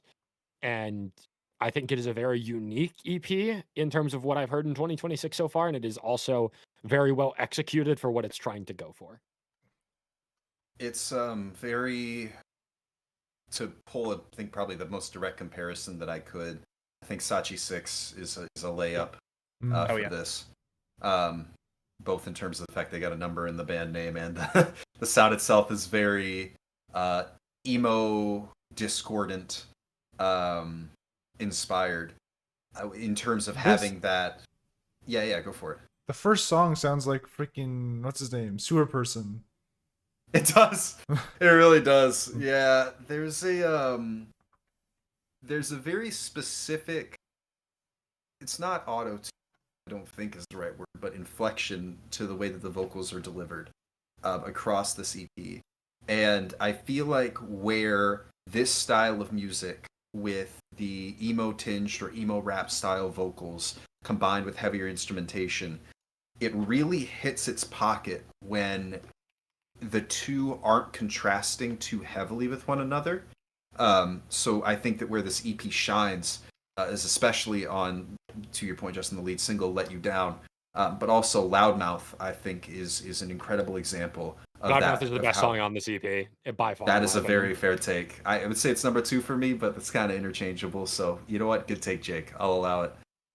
First good take I've had today. Let's go. But also, like, we're an hour and a half in. Yeah, right. Half Heart and Oath, I also feel like pulled off that style and that blend very well. I think that where this EP falls a little flat for me are the opener, Black Dog, and Heaven is Full, track 2. I think that the instrumentation and the vocals, when you contrast them with one another, it's just a little bit too off-kilter. They're not really meshing, and I understand that the purpose is for them to have that differentiation between them, to create a very specific sound. But if you're doing that, they still need to be able to exist in harmony with one another, even if they aren't aligned. And I don't know how you guys are feeling, but for me, I felt that they were just a little bit too separate from one another in a way that kind of took me out of it before Let You Down brought me back in. Yeah, that's my one gripe with this EP is Heaven is Full does not feel like it fits.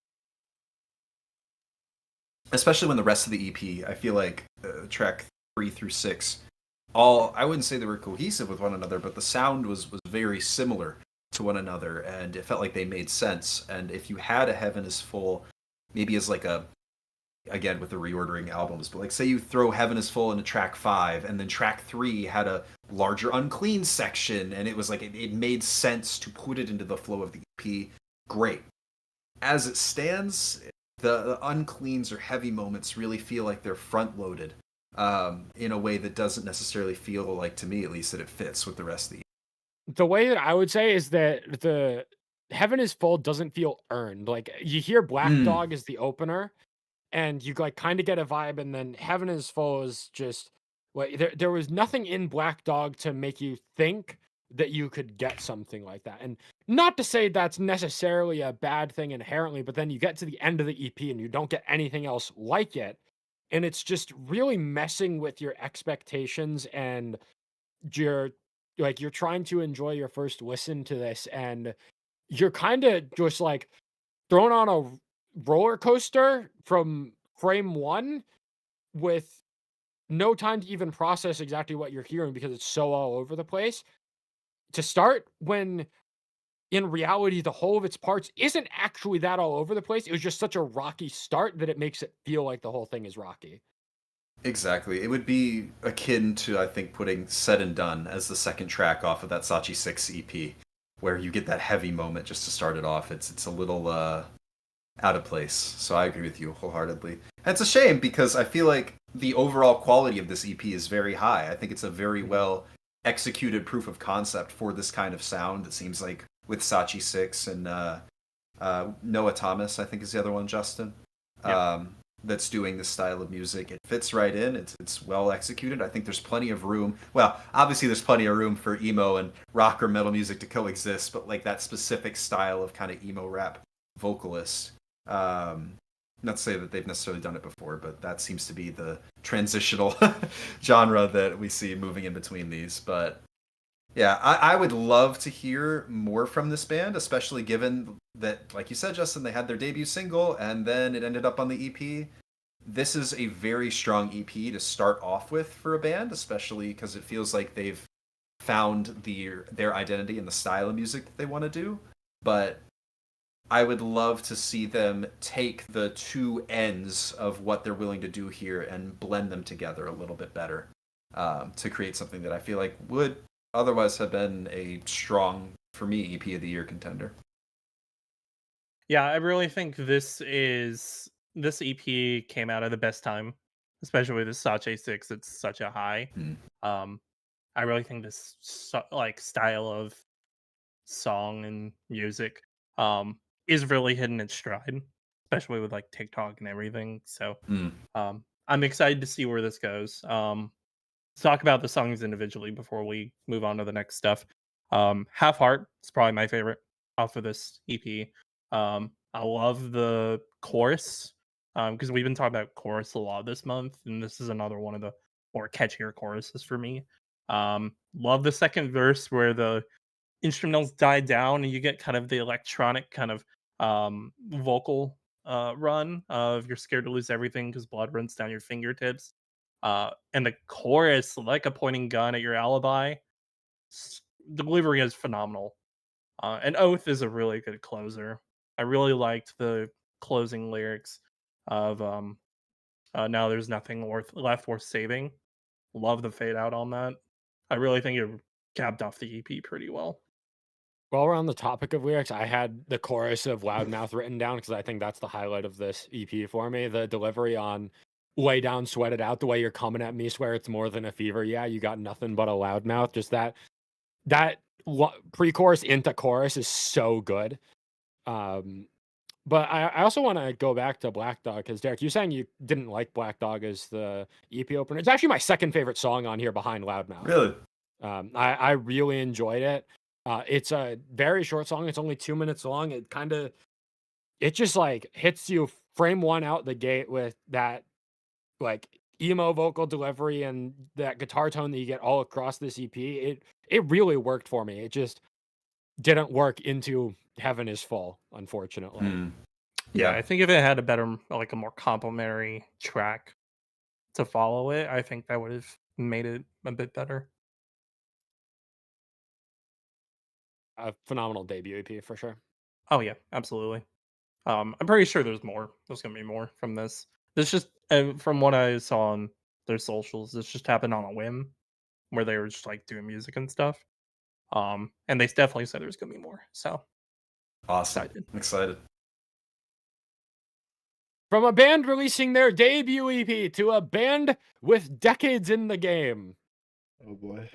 We have Motionless in White with their brand new album Decades. This is gonna be fun, With isn't it? a certain choice of album art for sure. It sucks. Can we get that out of the gate? This is so terrible. Moving on. Let's talk about the songs now. We don't have to have any more discussion about the album art. Yo, he's in his 40s, by the way. Did he turn 40 now? No, stop. We're not discussing did the he? album art anymore. All right, hold on. Now one sec, check. I gotta fact check myself. Chris, Jake, you can cut this out. age. No. Oh, he's 39. Okay, he's pushing 40 and doing this. Very that's almost worse. He's not even at a midlife yet. We can get into the album discussion. He's pushing 40 and he's doing this. Dare I say that this band is almost at their best when they're at their cringiest? What? No. Red, White, and Blue exists. True. And I would say that is the peak. But like the mindset I'm coming from with this is like my favorite song of theirs is Code.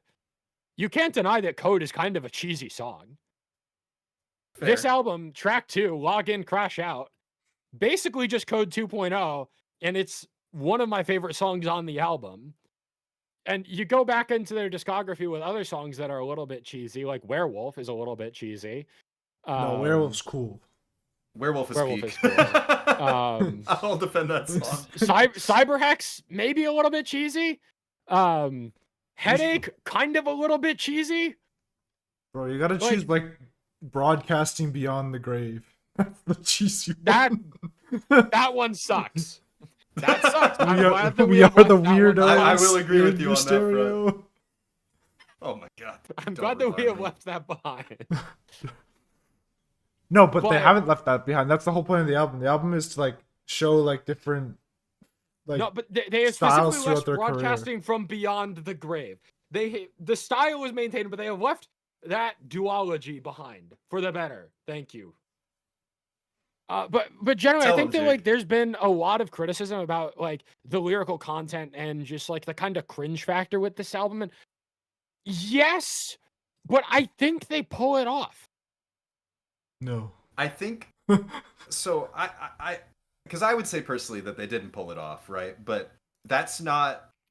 I feel like I can't say that object. I feel like they pull it off if you are at the very least fairly bought into what Motionless in White is. And I think That's that if very you are, if you're looking to give another Motionless in White album a try to say, oh, maybe I'll like this one, this is not the album for you. Because it is not presenting anything in a way that is going to make you like this band if you don't already. Me personally, I really don't like this band. And this album did absolutely nothing for me. I couldn't get myself to finish it. You were I thought Motionless it in was. White. I was Motionless in White, Motionless and White. There was this album has zero motion. I was not a fan, but Yeah. I also recognize that that's because what this band does just isn't for me. Now, Yep. Jake, I know that probably out of all of us, you are the most into Motionless in White. So, what aspects of this are certain parts of speaking to- Motionless in White. Well, yes, yeah, true. We need to lay the ground for that. I fucking love Disguise, and I've been very mixed on everything else I've ever heard from this band. Disguise is, for the most part, peak, but I found Scoring the End of the World somewhat forgettable. The album that came before Disguise with Voices and Rats and Loud Fuck It wasn't really a fan of that one either. It's Graveyard really Shift, I just think. Graveyard Shift, yeah. I just think Disguise is so incredibly peak. So many It is incredible their songs best. on that album. And I think generally this album is closer to Disguise than Scoring the End of the World was in a lot of ways. I've found myself resonating with more of the lyricism, with more of the instrumentation, with more of the vocal delivery than I was on the last album. I enjoyed all the features on here, even the Corey Taylor feature on Playing God, surprisingly. Especially the feature from Dark Divine on Blood Rave is great, and R.I.P. featuring Skylar Grey it's your hallmark ballad song from Motionless in White, which I think is absolutely an upgrade from Masterpiece. I think the stretch of songs in the middle of the album, All I've Ever Known, Blood Rave, Love at First Bite, Count Back from Zero, I think all four of those songs are awesome. And again, Love at First Bite, kind of cheesy. Like, Love at First Bite, haha, vampires, we're the band that talks, does lyrical horror lyricism. Love at First Bite, like, whatever. I enjoy the song. It's fun. I think, for me, the best way I could put it is that Motionless in White, just as a band, are like the musical equivalent of the Deadpool Wolverine movie. Where, like, the Deadpool Wolverine movie. So, have you seen the Deadpool Wolverine movie? I have. So, more so than any other Deadpool movie, it really felt like they were trying a little too hard to make a Marvel movie. And I feel like if you're really into Marvel movies and that's your thing, that's going to be your bread and butter. You're going I'm to going really to Spider-Man like that tomorrow. movie. I heard great things, so fingers crossed.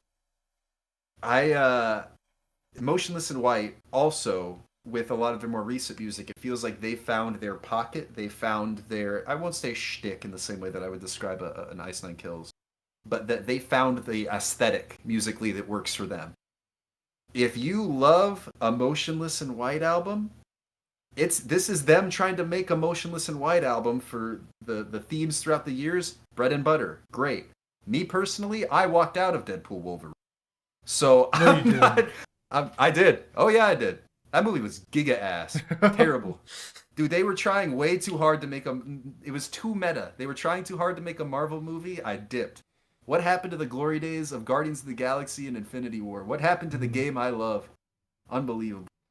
No, and I like the other Deadpool movies, but yeah, I couldn't. I got like 70% of the way through. I'm like, I gotta go. Did you I get a can't do refund? this anymore? No. I walked They don't out do that? and I went to Chili's and got a triple dipper. So I don't know what a triple dipper is, but You don't know what a fucking triple dipper is? Oh, brother, we need Next to get time you back you to come America. to America, we're going to Chili's. well, Oh, we yeah. went. We Crazy did. You mentioned that. We did. we went the We're last time we going came back. here. Do you remember God, Derek's I soup completely- just sitting I there? completely brain fart. No, I remember now. I remember now. It's like basically you can get you pick and choose from like a list of different appetizers, and it's like $10.99, and you can get like these giant mozzarella sticks, like Southwest chicken egg rolls, chicken tenders. They've got little burger sliders. Oh my dude, sliders! I'm telling you, sliders, Southwest egg rolls, mozzarella sticks. They'll give you whatever fucking sauce. They will coat and dunk the mozzarella sticks for you if you want to be a real fucking American. You can get them in like buffalo sauce or barbecue sauce. Oh, brother. A Chili's triple dipper will change your life. You'll never want to go back to Canada. You'll move here. You'll be like, this is incredible. I feel Why like I'll have a why don't heart they fry attack more cheese? before I get back to Canada. And you know what? That is also a You part get a of the heart attack cultural before you leave the experience. Chili's. Every triple dipper is a gamble with God, and by God, I'm on a streak. Anyway. Yeah. So. All right. Back to Motionless Motionless in in White. White. The other thing that I really found that I really came to enjoy with this album was more electronics, more better, baby. I mean, Motionless in White have not been a band to necessarily shy away from the electronics over the years, but I feel like I don't think they've leaned into it this much ever before. Maybe I'm wrong. I haven't listened to their entire discography, like back to Infamous and Creatures, but like the stretch of All I've Ever Known to Blood Brave to Love at First Bite, even Afraid of the Dark at the end of the album, you get some influences. Sunglasses at Night, that cover is very like neon, synthwave, vaporwave sort of electronic influence. Like there's a lot of electronic influences on here, and I can't say any of them made my experience with this album worse. That's fair. And to my knowledge, this is the most that they've experimented with electronics. Was it all that I've ever known that had the random kind of dubstep breakdown Yup, in and that's it? the best part on the album. That- it is that so is good. That is a really Best good song on band. the I album, forgot best about that, moment on the actually. album. The delivery, I have it written down. Nowhere to run. Now is your time. Go. Womp. I want to say I'm usually not a fan of covers on albums. I think I can let this slide because of the concept, where it's like they're going Yeah. through the years of their discography. Yeah, I'll let it slide. It's also, I- to be fair, it's a well executed cover, so I'll give it to them. It's a song that fits them honestly a lot. The whole kind of like they're like, especially with Werewolf, right? Like they picked a more 80s synth vibe for that song and kind of sampled, I guess, a little bit Somebody's Watching Me. So I don't mind them pulling a Corey Hart cover out of it. It's not nowhere. They're pulling it out of a sound and experience that works for them. So it's no wonder it sounds as good as it does.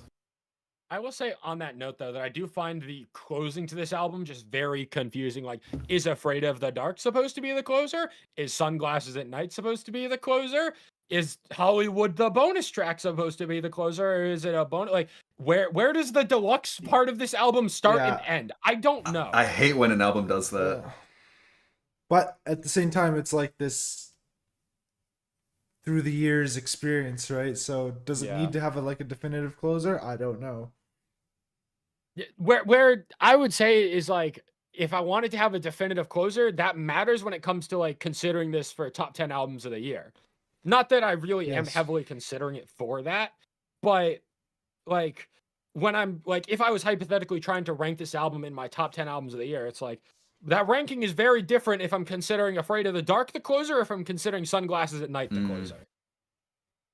I would go Afraid of the Dark if it was me personally. That's where I'm It's leaning so as well. bad. I mean, yeah, it's not a situation you want to be in, but that would be where I would choose to cut it off. But So like, if it were me, I would say like do the fucking Taylor Swift thing where you release the album and the deluxe album a week later, just so like I at least know what the actual closer is intended to be. yeah, Right.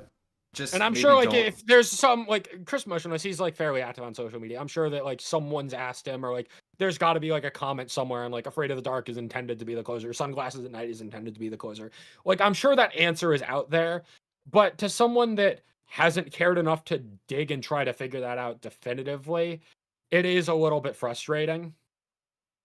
whatever you do, don't involve yourself in Motionless and White's social media pages. No. It's a scary place to be. Same with I've had it show up in my feed like Bad twice, Omens. and Same Yeah, thing. real. you know, They've luckily reached the that Twitter level of algorithm. popularity. Luckily, the where- Twitter algorithm is really good at forcing bullshit down your For You page to drown out something after it's not trending anymore. So, Jake, it's X the Everything app. What is Twitter? I have an extension that Wait, you do? Oh, share it with me, please. it's called We're gonna Calm get the- Twitter. It is beautiful. It takes I'm away the writing For that You down. page on browser and it sorts it into a following tab and a retweets tab instead of a For You tab, so you can't access For You on PC. It is Incredible. one of the greatest changes for my mental health that I have made since 2024. There's also an app you can get. I think it's called Social Light, and you can get like rid of Reels and For You on Twitter. Oh, You can get rid of Reels on Instagram. big fan of this. Anything I can do to It- get away from the very- changes very Elon made. Tying into the Anyway. lyrics of log in, crash out. You know, the log in, crash out, just like wanting to disconnect from social media. We tied it back into the album discussion. Look at us. Incredible. This isn't we. This is all you, Jake. You got that one. I guess if I have some gripes with this album, I've already mentioned that I'm like kind of confused on where the album is supposed to end. Decades is an ass opener. Like it is just Yeah. it's a I'm still I up do in not here. like it. Like the whole like Unfortunately. I don't hate the part where it's like I've been around for 2 decades, fuck a tombstone, like I've cemented my name in the history of this genre. Like the breakdown call out, it's fine, but everything else in this Decades is the one part of this album where the cringe factor was enough to take me out of the experience. That's I a was great fine with feeling it you won on everywhere the else. opener, I think. Yeah, Yeah. that's a Yeah. really good And sign. that's for why the rest I of the don't album. think it's That's a great exactly how I felt when I was listening to it the first time. And now, Derek, you're gonna be upset at that. I've still added it to my playlist. Oh, you sick bastard. Get it out of there. Dude, he's just trying to get his numbers up. But This is unreal. well, because part of it is like I think there's potential for me to like grow beyond the initial first listen cringe. So I add it to the playlist tentatively. Like I do like that's why I add like Dance Gavin Dance into my playlist of like I don't particularly like love the entire No. song, but there might be potential for it to grow on me. And No way this guy just pulled out the trump card instantly. What do you want me to argue against Dance Gavin Dance for? I can't do it. like I- some like, like I didn't like Lyrics Why at first, and then like I circle back to it like a month or two later, and now it's like one of my favorite Dance Gavin Dance songs all these years later. So like Fair enough. sometimes it pays off. Fuck. God, I hate when you make sense. Last comment I want to make on this album.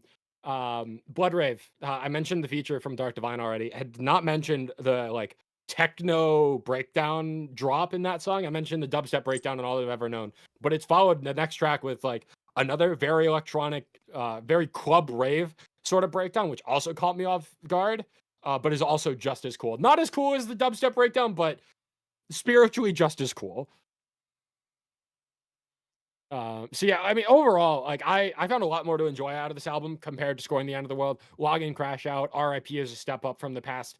All That I've Ever Known, Blood Rave, Love at First Bite, Count Back from Zero. Afraid of the Dark, even as a single, which I didn't love, has really grown on me over the months with that electronic breakdown and the huge chorus. Just like, yeah, I have faults with it. I've had faults with every Motionless in White album, but generally the positives outweigh the negatives for me. And this was the album that I spent the second most amount of time with in the month of July. And the first most album I spent the most time with was one we discussed last month. So Incredible. Okay. Are you sure it wasn't this one, Jake? what? You didn't spend a lot of time with this next album? Should Not this month. It's August. Jacob? Not I'm during the month of confused. July. Oh, now I'm Oh. confused. Oh. Get us to the next one, Jacob. Jake, you. No, it's not gonna work. I was gonna say. Never mind. E for effort. Loathe have released new album, A Stranger to You, and it's their first album in 6 years. So previous album, I Let It In, It Took Everything. Very highly respected album. It's a bit of a throughout the scene scene. classic at this point, honestly. I still haven't heard it in full Absolutely. for what it's worth, but That's honestly, I don't think that's the next album on your list of ones to get to that No. you I would like the to most. listen to it No. eventually because I feel like for the culture I should. You definitely should. It's yeah. Yeah. So this is a bit of a departure from that sound, I would say. The production style is different. The tuning on the guitars is different. There are the softer moments on here, I think, for the largest part, hit differently than they did, and the overall vibe, while still experimental, is much different. So when you have an album like I Let It In, It Took Everything, I feel like it's hard, or as influential as that album was, it's hard not to make comparisons. Having said that, Jacob, how are you feeling about this album as a whole? It's better than I Let It In and Took Everything. Really? Yeah. Okay, interesting. That is not a common sentiment. You are not Well, I you are haven't not on followed- the popular side of the field with this one. So I'm glad to hear it though. I haven't- 'cause I kind of I agree with haven't- you. I actually haven't heard anything about this album from like what people have said about it. But yeah, I think it's better. It might run a little long, but that would be like my one gripe with it. I just like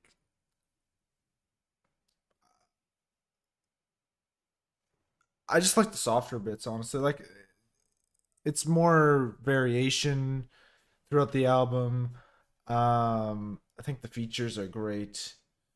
Block of Flats might be the best song of the year. I don't know. The spoken word is an interesting choice, but I dig it as well. Mm-hmm. I feel like one of Loathe's biggest strengths is their creativity in songwriting. I feel like, and that in particular shows on a lot of the individual songs on here. To your point, Block of Flats. I thought that the way it breaks was really well executed. The ladder was great. Gifted Every Yes. Strength, obviously, we've talked Yeah. about as a single.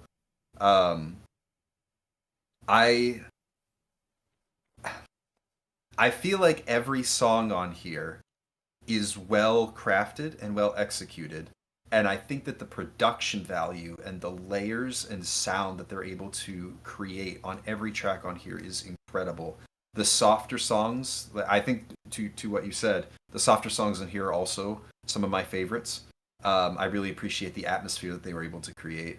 I think that there are heavier songs like Gemini on here that the way that they're produced make them hit much harder. And especially like the techno kind of dark techno beat in the background of that song, I thought was an incredible touch. I'm I feel like the heavier moments on here are felt more through the production than they are the rawness of the instrumentation or vocals on a way or in a way that I feel like really shone on I Let It In, It Took Everything. Like that was a darker, more raw, a little bit more visceral, I would say, album. Whereas this is a little bit more polished. Um, I want to put something out there and posture it, and I want you to tell me how you feel about my take on this album. Um, I think that every song on here is a journey, and it's great to listen. Every song on here is extremely easy to listen to and get invested in as a journey. With the way that the album is structured as a whole and the length of it, I'm not feeling a cohesive start to finish journey across this album with the way that it's structured. How would you feel about that take? Hmm. 'Cause I I would don't expect like lyrically. Yeah. You mean like I don't know Well, if no, I'm done. I would say sonically that with Hmm. Loathe putting as much time and effort and craft into their albums and their work as because there's a reason this was delayed. As because I looked into it, like, why is it taking so long? Apparently, they wanted to add more touches to the production and create a fuller sounding experience of an album, and I think that shows on every song. But I'm almost feeling a little bit like I did with that Carmen Jaka album, where there are moments or songs or the way that the album is structured where if you're trying to create that cohesive experience and tell that story front to back, it needs to flow and work. And it's not like every song needs to transition into one another, but to the point about the Two Feral EP earlier, you need to structure the songs in a way that makes sense to the listener. And I don't think that even if every song is a journey on here and compels me to listen to it by virtue of the production choices, when you put them all together, I don't want to sit down and listen to this album front to back because I feel like it's not willingly taking me along for that whole journey with the way that it's structured. Mm, I don't know. And I I think feel that I in feel particular, more yeah. Sorry. I feel more set up in this album than for like you mentioned the Carmen Jaka album, like where they added the random like spoken word bit in there. I feel more set up here because the album starts with the spoken word and then it comes Oh, for back to sure. it as well. Um I also like Entrance also has like in the spoken word it has like song names. I know I saw Gifted Every Strength in there, Yeah. um which kind of ties into the rest of the album for me. I think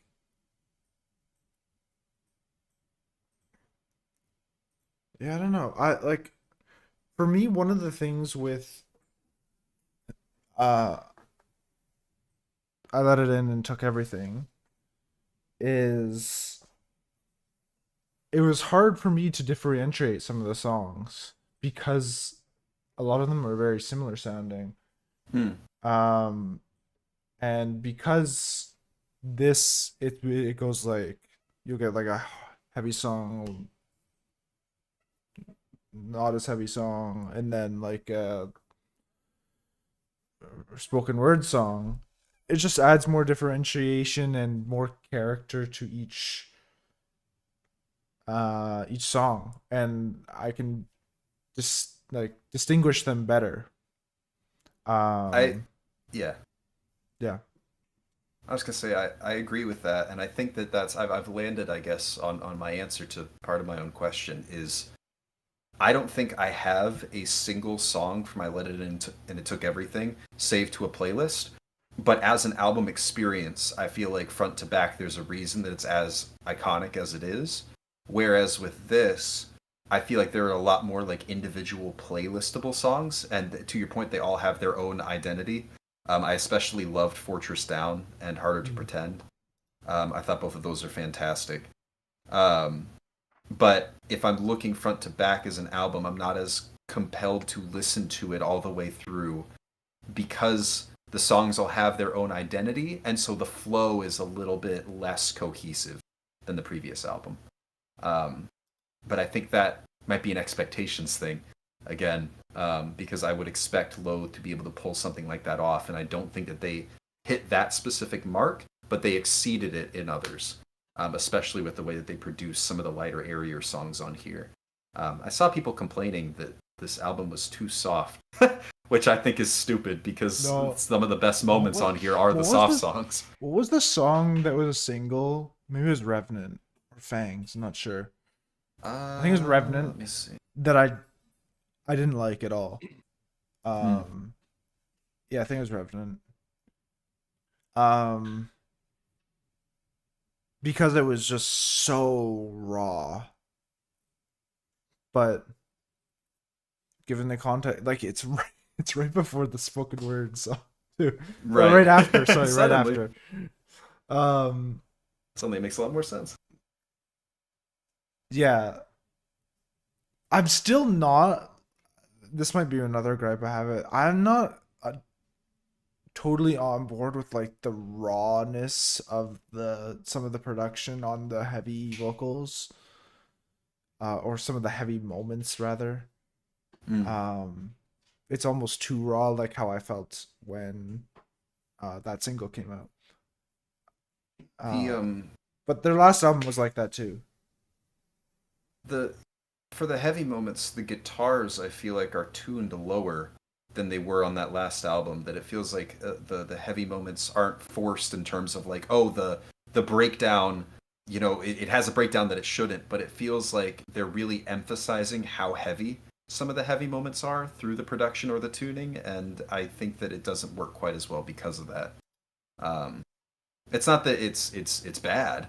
It's just I was taken out of some of the heavy moments, especially by contrast of how atmospheric and light and airy some of the lighter moments were on here. It didn't feel as forced for me as some of those heavier moments did. Having said that, there really is no other band that sounds like Loathe. I feel like the closest would be maybe a Thornhill with their last album, but even then, there's a different kind of industrialness to this that it hits different. So they'll scratch that itch for sure, but I don't know. I'm perplexed by how I feel about this album because I like a lot of the songs individually, but the album as a whole, I don't know. How long does it run? I don't even know. 53 It's minutes. almost I an think? hour. It's almost an hour. 55, yeah. 55. It does and doesn't feel its runtime. It's weird. Yeah. Oh no, I would say it does. Okay. Yeah. There's also like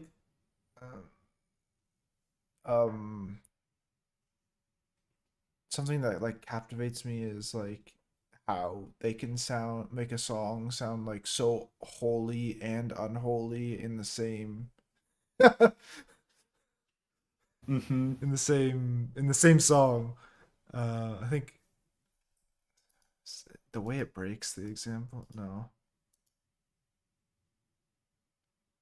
I can't remember what song it is. But yeah, Jake, what do you think of the guitar solo and the way it breaks? Well, that is one of the 4 songs from this album I have saved, but I can't say I've listened to it more than 3 times, so I don't know. It's another one of those songs I added to my playlist. Is I think I might like this if I spend more time with it. Proceeds to not spend any more time with it for the most part. So yeah, I guess my quick thoughts are like I gave this a full listen because I caught wind of Fangs as a single, and I was like, hold up, did Loathe just release the first song of theirs that I actually like? Maybe this album will be worth listening. You just passed the fuck out. Yeah, this was a very boring 55 minutes, and the only album I've listened to this year that I was more bored listening to was the 18-song Shinedown album that ran over an hour long. Oh man, that's rough for a Loathe album, man. We can't be. That's almost sacrilegious. In the same way that Motionless in White is not for you, Derek, this band, just for the most part, is not for me. But shout out Fangs, that song is awesome. I got my one, and I've added a couple other songs as tentative. You know, if this comes on shuffle again, I wouldn't hate to listen to it again. And to be very clear, those songs are Fortress Down, the way it breaks, and No Stranger to You as the closer.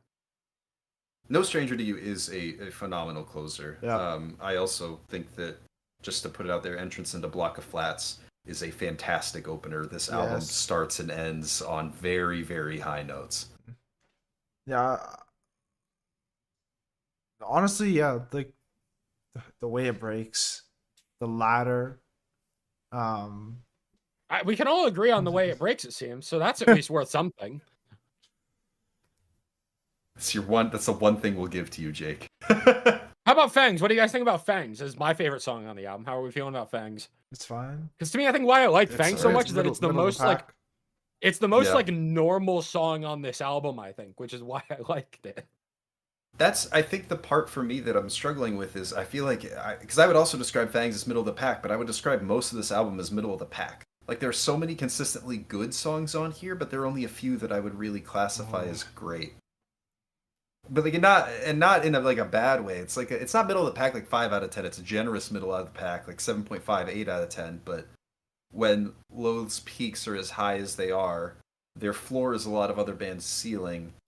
I'm hoping for more moments that I could classify as great on here, and instead I think it's very consistently good.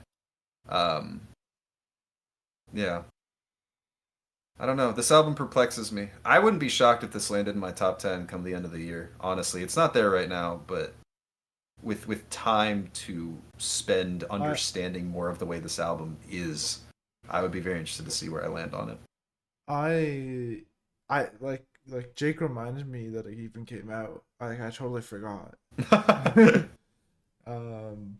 But yeah, I wasn't really, like I said, I wasn't expecting it to come out, but it was a pleasant surprise when I saw that message, Jake. You're welcome. My understanding of the general consensus on this album from what I've seen and read is that because I Let It In and Took Everything was the impactful album that it was, everybody was comparing it. And it was not very well received, which is why a lot of people aren't talking about it. Which a lot of people are saying, yes, I like these songs, but I don't love it as an album. And I think that a lot of the criticisms that I've seen are very unfair if you look at the album from an objective standpoint. Not to say that people aren't allowed to have opinions. I just think that some people's opinions are better than others.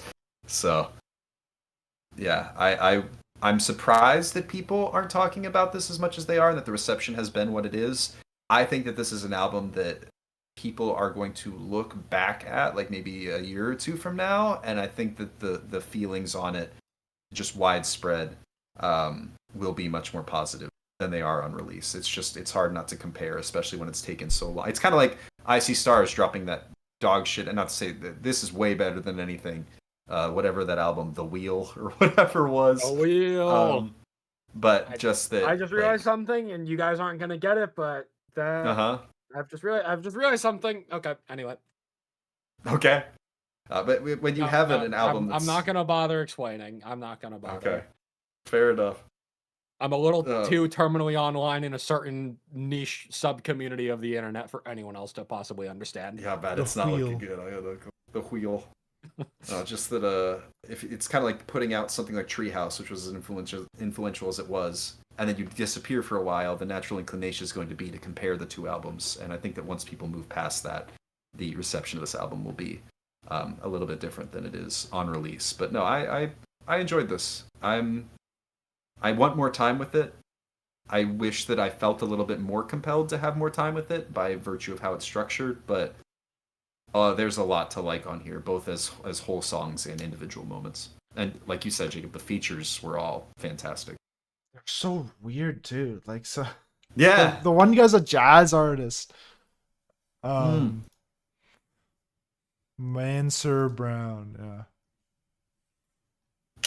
And then the Bucky Sugar spoken word, which to me, Yeah. I feel like of all the features were all good, but his spoken word portions were the highlight of the album for me, feature wise. I think that again, we've talked about this a couple months ago, I think, but just that spoken word is a aspect that's been utilized in the scene for years and years and years, but I feel like it's still very underutilized and easy to utilize poorly.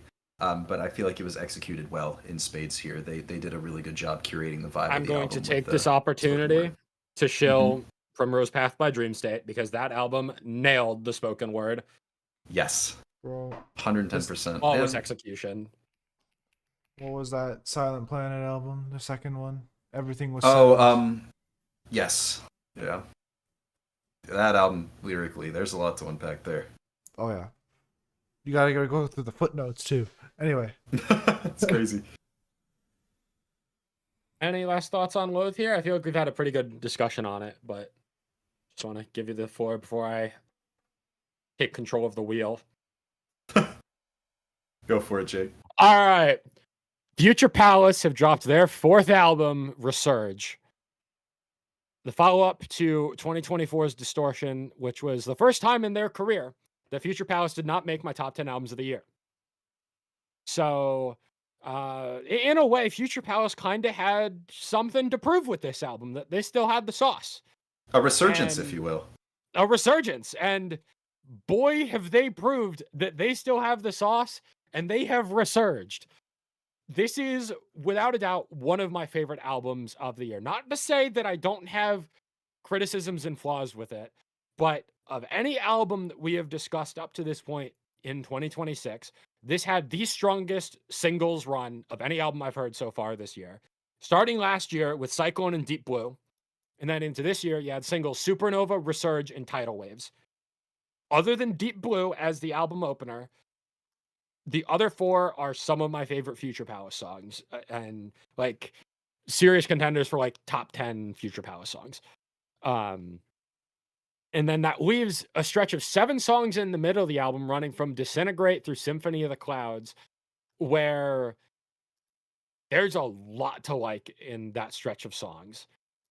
And now this is coming off of only having had 3 days with this album pretty much. So my analysis and understanding is not going to be like, I've still only listened to some of these songs a handful of times, and I still kind of struggle to distinguish some of these non-singles from the others at this point because I've only had so much time with it.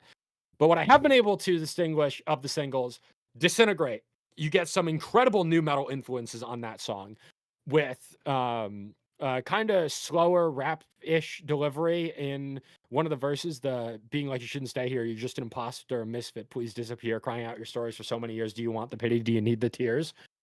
Really liked that vocal delivery, and it has a huge chorus, new metal influence as mentioned, which also kind of ties into Resurge.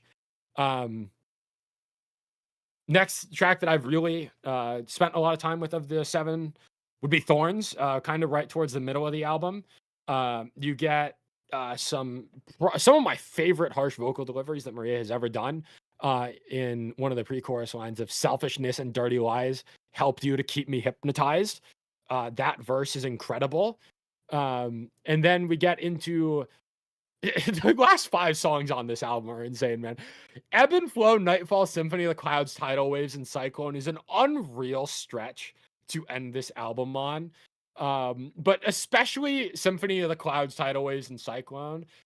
The melody of Symphony of the Clouds has made it my favorite of the non-singles up to this point, having had 3 days with it. The delivery that Maria gives on A Symphony of the Clouds, with backing Silver Radiant Sky, a tragedy all around, it is leaving me dry. It is so elegant, so beautiful, such a somber, apathetic yet hopeful kind of delivery, which is where Future Palace have always been at their best, of being on a tightrope of walking that line between depression and hope, and why they have been one of my favorite bands for so many years. And they tread that line so carefully and so well, both in the lyrical content and in the vocal delivery and the emotion that you feel listening to Maria sing these songs. So Symphony of the Clouds, I absolutely love that song. One of the softer songs on the album, but then it has been a while since we have gotten a song like Tidal Waves from Future Palace. This is a piano ballad type song. The lyrical theme of this song is that it's written about Maria's younger sister who they had some family issues growing up, and the entire message is, I want to be strong for you so you don't have to go through what I went through growing up. And as someone that has younger sisters as well, not to say that like my life growing up with my family was fantastic.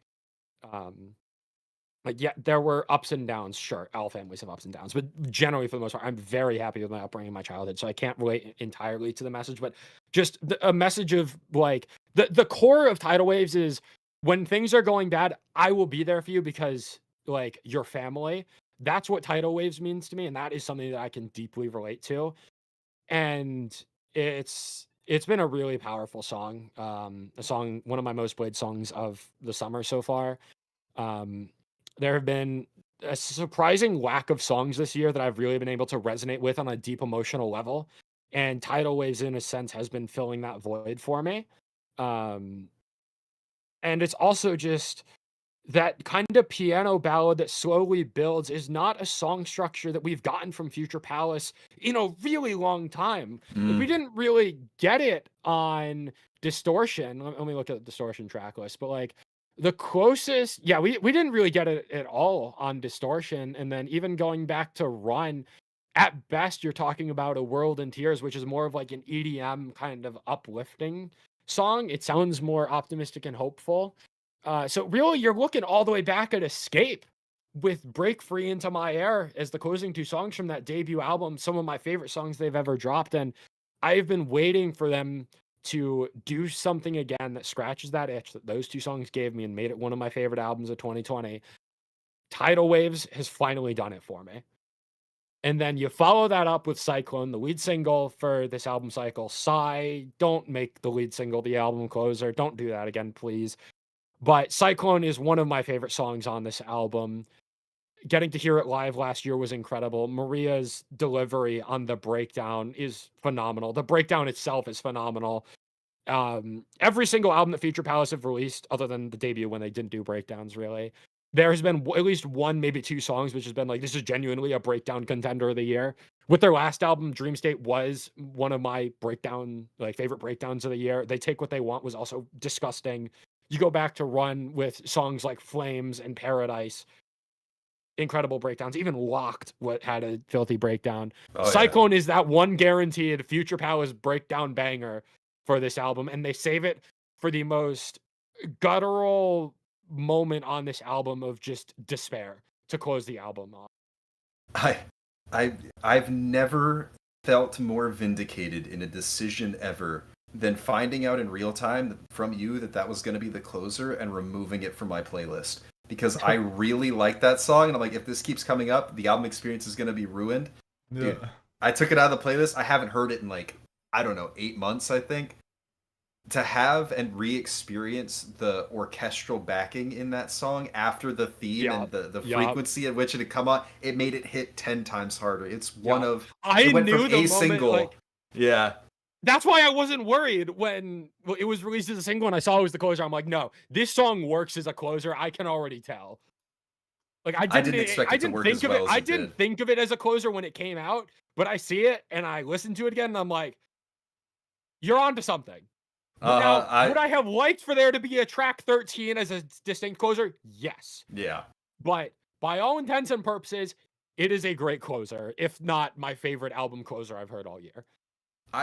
It's one of my favorites for sure, and I guess I didn't have the same faith. I didn't expect it to land the way that, but I think that the choice that Future Palace made to really, I feel like more so than any other album that they've dropped so far, really lean into an orchestral backing instrumentation across, not, I wouldn't say every song on the album, but most of the album. It's scattered, yeah. Yeah, that it makes for a very cohesive listen. I also feel like vocally, Maria, I don't know if she's pushed herself, if that's the right term, but that there are moments on here where I felt like Distortion for me fell a little flat because a lot of the songs tended to fall in the same pocket, as they're all good, but the vocal delivery is a little bit samey. And there are moments on here, like with Resurge, where she gets a little bit more visceral with her vocals. Nightfall, I felt, did a great job of differentiating itself. To your point about tidal waves, to have that sort of different, slower song build and structure and get that ballad going that I agree has been missing for so long, that those moments are scattered throughout the album in such a way that compels me to go back and listen to it more. That I'm not just playlisting the 3 or 4 singles that I like from a Future Palace album because I know what I'm getting on the rest of the album.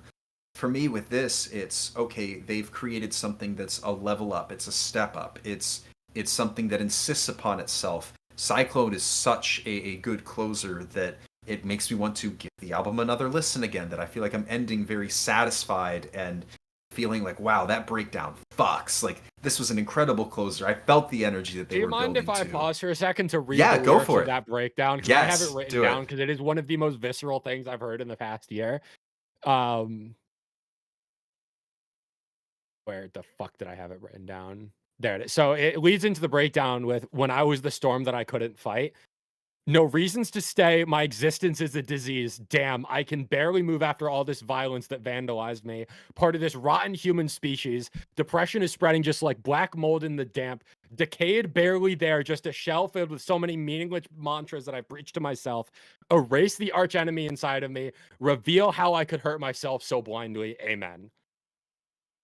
Incredible. I mean, damn, dude. Maria did an incredible job, and I feel like the songwriting in general on this album, I wouldn't say that it's better, but it leans itself more into melodies in such a way that the songs tend to both hit and differentiate themselves a little bit better than at the very least they did on Distortion. I think that some of the artistic choices, like on Supernova, for the intro, especially to Supernova, were very well intentioned and well executed. I thought Nixie is another example of a song that lives on its own in a way that I feel like makes a lot of sense. I hate to say this, Jake. I think Symphony of the Clouds is probably my least favorite song on here, and I think that it has some of the weakest individual lyrical moments in terms of being a little bit too literal, and I'm willing to give them some grace on that because, again, not a American band. Some of the lyrics and the way that they're going to be putting them out there aren't going to be as Americanized as probably I'm a little bit more accustomed to. But there was one, I don't have the lyric pulled up, but instead of like just saying fucking, he said freaking. And I was it took me out of it a little bit, which was very unfortunate because I was feeling invested in the sound and the messages that they were trying to convey up until that point. And there were a couple different simile isn't the right word, but I guess just comparisons or like lyrical motifs that were very on the nose in a way that I felt like the rest of the album had otherwise delivered on. But then again, you get past Symphony of the Clouds, again, personal choice for me, and you get Tidal Waves and Cyclone, which in my opinion are probably the 2 best songs in this album. So I'm willing to give them a little bit more leeway. I think I go there probably.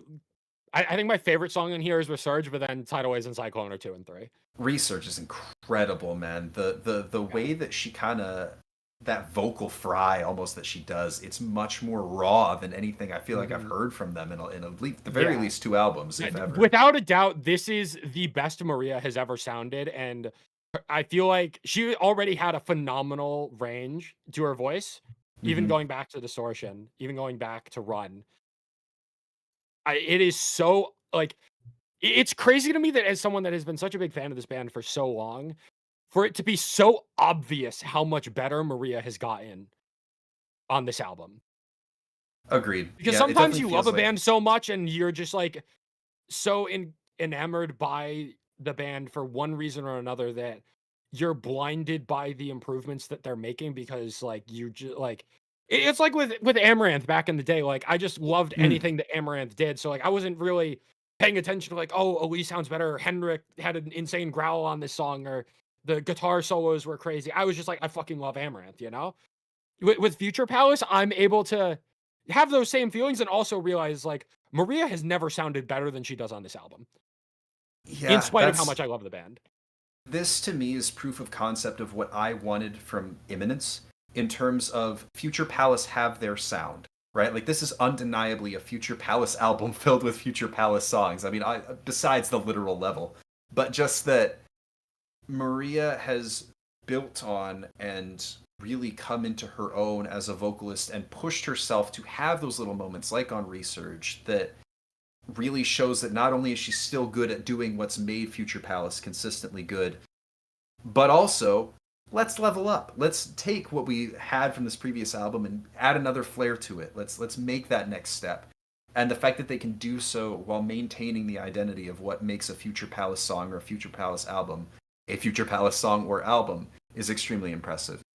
I definitely do still feel like there are a couple songs on here that kind of fall into that trap of being they're all very good. Some of them are a little samey and don't do the best job of That differentiating is my themselves. gripe with this album. Get in there. That is my gripe with this album, right? So I'm gonna make the annoying yet obvious comparison that I need to make to get my point across here of Sure. comparing this to another female-fronted post-hardcore band that released one of my favorite albums of this year and As Everything Unfolds, right? Mm-hmm. Both bands, they're like hell, they're touring together later this year. So I think that I am allowed That to tracks, make this yeah. comparison. But both of these bands have released some of my favorite albums this year. And the comparison, the way that I analyze both these albums is that I think that this album is more consistent across the board. It is a very consistent album. And they took swings on songs like Supernova, on songs like Tidal Waves, on songs like Nightfall. But I don't feel like they swung as boldly as they could have. And I look back at As Everything Unfolds album that came out earlier this year, and I think of songs like Edge of Forever, Setting Sun, Set in Flow, that are pushing the boundaries more than Future Palace did here. And even if some of those swings that As Everything Unfolds took, I don't think were executed to their best, it makes the album feel less samey. Yeah. Even if I don't like the individual songs as much. And I feel like this album could have benefited with just a little bit more variety. And I think now, granted, we've only had 3 days with this album, right? So like that stretch of 7 songs in the middle, I have time to figure out the hooks and the choruses and the lyrics and distinguish more of the songs with time. But I feel like Future Palace have proven the versatility and range that they have, and whether it's by choice or just by what they I don't know what the reason could be. They're obviously a very talented band, but for one reason or another, they have really I don't even want to say put themselves into a box, but that's kind of how I feel about it. That there is a Future Palace sound and it's in a box, and at times they will poke a hole through the box, but they're never going to open the cardboard and take a step fully outside of the box. Yeah. And I would love for them to take a step outside of the box. Let me bring another band into the mix here, Spirit Box. Give me a Future Palace songs that sounds like Silk in the Strings. Give me a Future Palace songs that sounds like Crystal Roses. Yes. Give me I would love for this band to do a little more. And then I think we're talking about a future where this band can definitively release my favorite album of a given year. I don't think this is it. It's a damn good album. It's one of my favorite albums I've heard this year. But this doesn't scream album of the year for me in the way that I know they can. Well, and it's the good news is I feel like on that front is it's a little bit different from how we felt about Caskets for a good while, where it felt like they weren't pushing their own envelope, but they weren't also then demonstrating on the songs that they released necessarily the ability to do so. Whereas I feel like with the songs on here where they do push that boundary and Maria pushes her voice and they push that comfort zone. I mean, even this has more electronics than any other Future Palace album has, and they've delved into adding different production elements more so than previous albums. I feel like they're poking, to use your analogy, they are poking a lot of holes in the box in a way that other bands might just be comfortable with their sound and not show that they have that ability. I would love for them to take it then that step further on the next album because of what they've shown. Like if you gave me Distortion and told me, do I think that some of the differentiating elements on this album were possible, I'd probably say no, because Distortion was very safe. They've shown that despite how safe Distortion was, and despite how safe to their sound some of the songs on this album are, they are willing to push that envelope. And I would love for them to take that next step, move it up another notch, and say, okay, where do we go? To your point, a Crystal Roses, something like that. Give me a little D&B, give me a little auto-tune. Like the band is talented enough to do and play and sing whatever they want, really. And I would love to see them, just take that next step and give me that one experimental song, so to speak, that shows me that they have the proof of concept that they can do something like that. Because I'm seeing all the pieces here; they're just not put together. Yep. It's like this is one of my favorite albums I've heard all year, and it's not like I'm trying to downplay the band because I love this band. This band's awesome. Great album. Future Palace are incredible. It's just there's a sense of frustration in knowing that this is one of my favorite bands, and knowing that their ceiling is still way up there. They are not at their ceiling. There's still so much more room. And I feel like it's like the fucking tortoise and the hare, and Future Palace are the tortoise trying to reach their ceiling. Like, I'm getting impatient here. Yeah, fair enough. But I'll wait. I'll keep waiting. We know the tortoise wins, so it's all good. The tortoise wins in the end. Memphis may fire the hare. Yeah, spoiler alert, sorry. Last thing I want to mention, there's a couple other lines that I wrote down that I wanted to highlight. In Nightfall, in the pre-chorus, Maria's like very somber delivery early in the song of unseen and defenseless, waiting for a guidance, nocturnal, feeling restless. This gloominess feels endless before the chorus hits. I absolutely love the vocal delivery on that.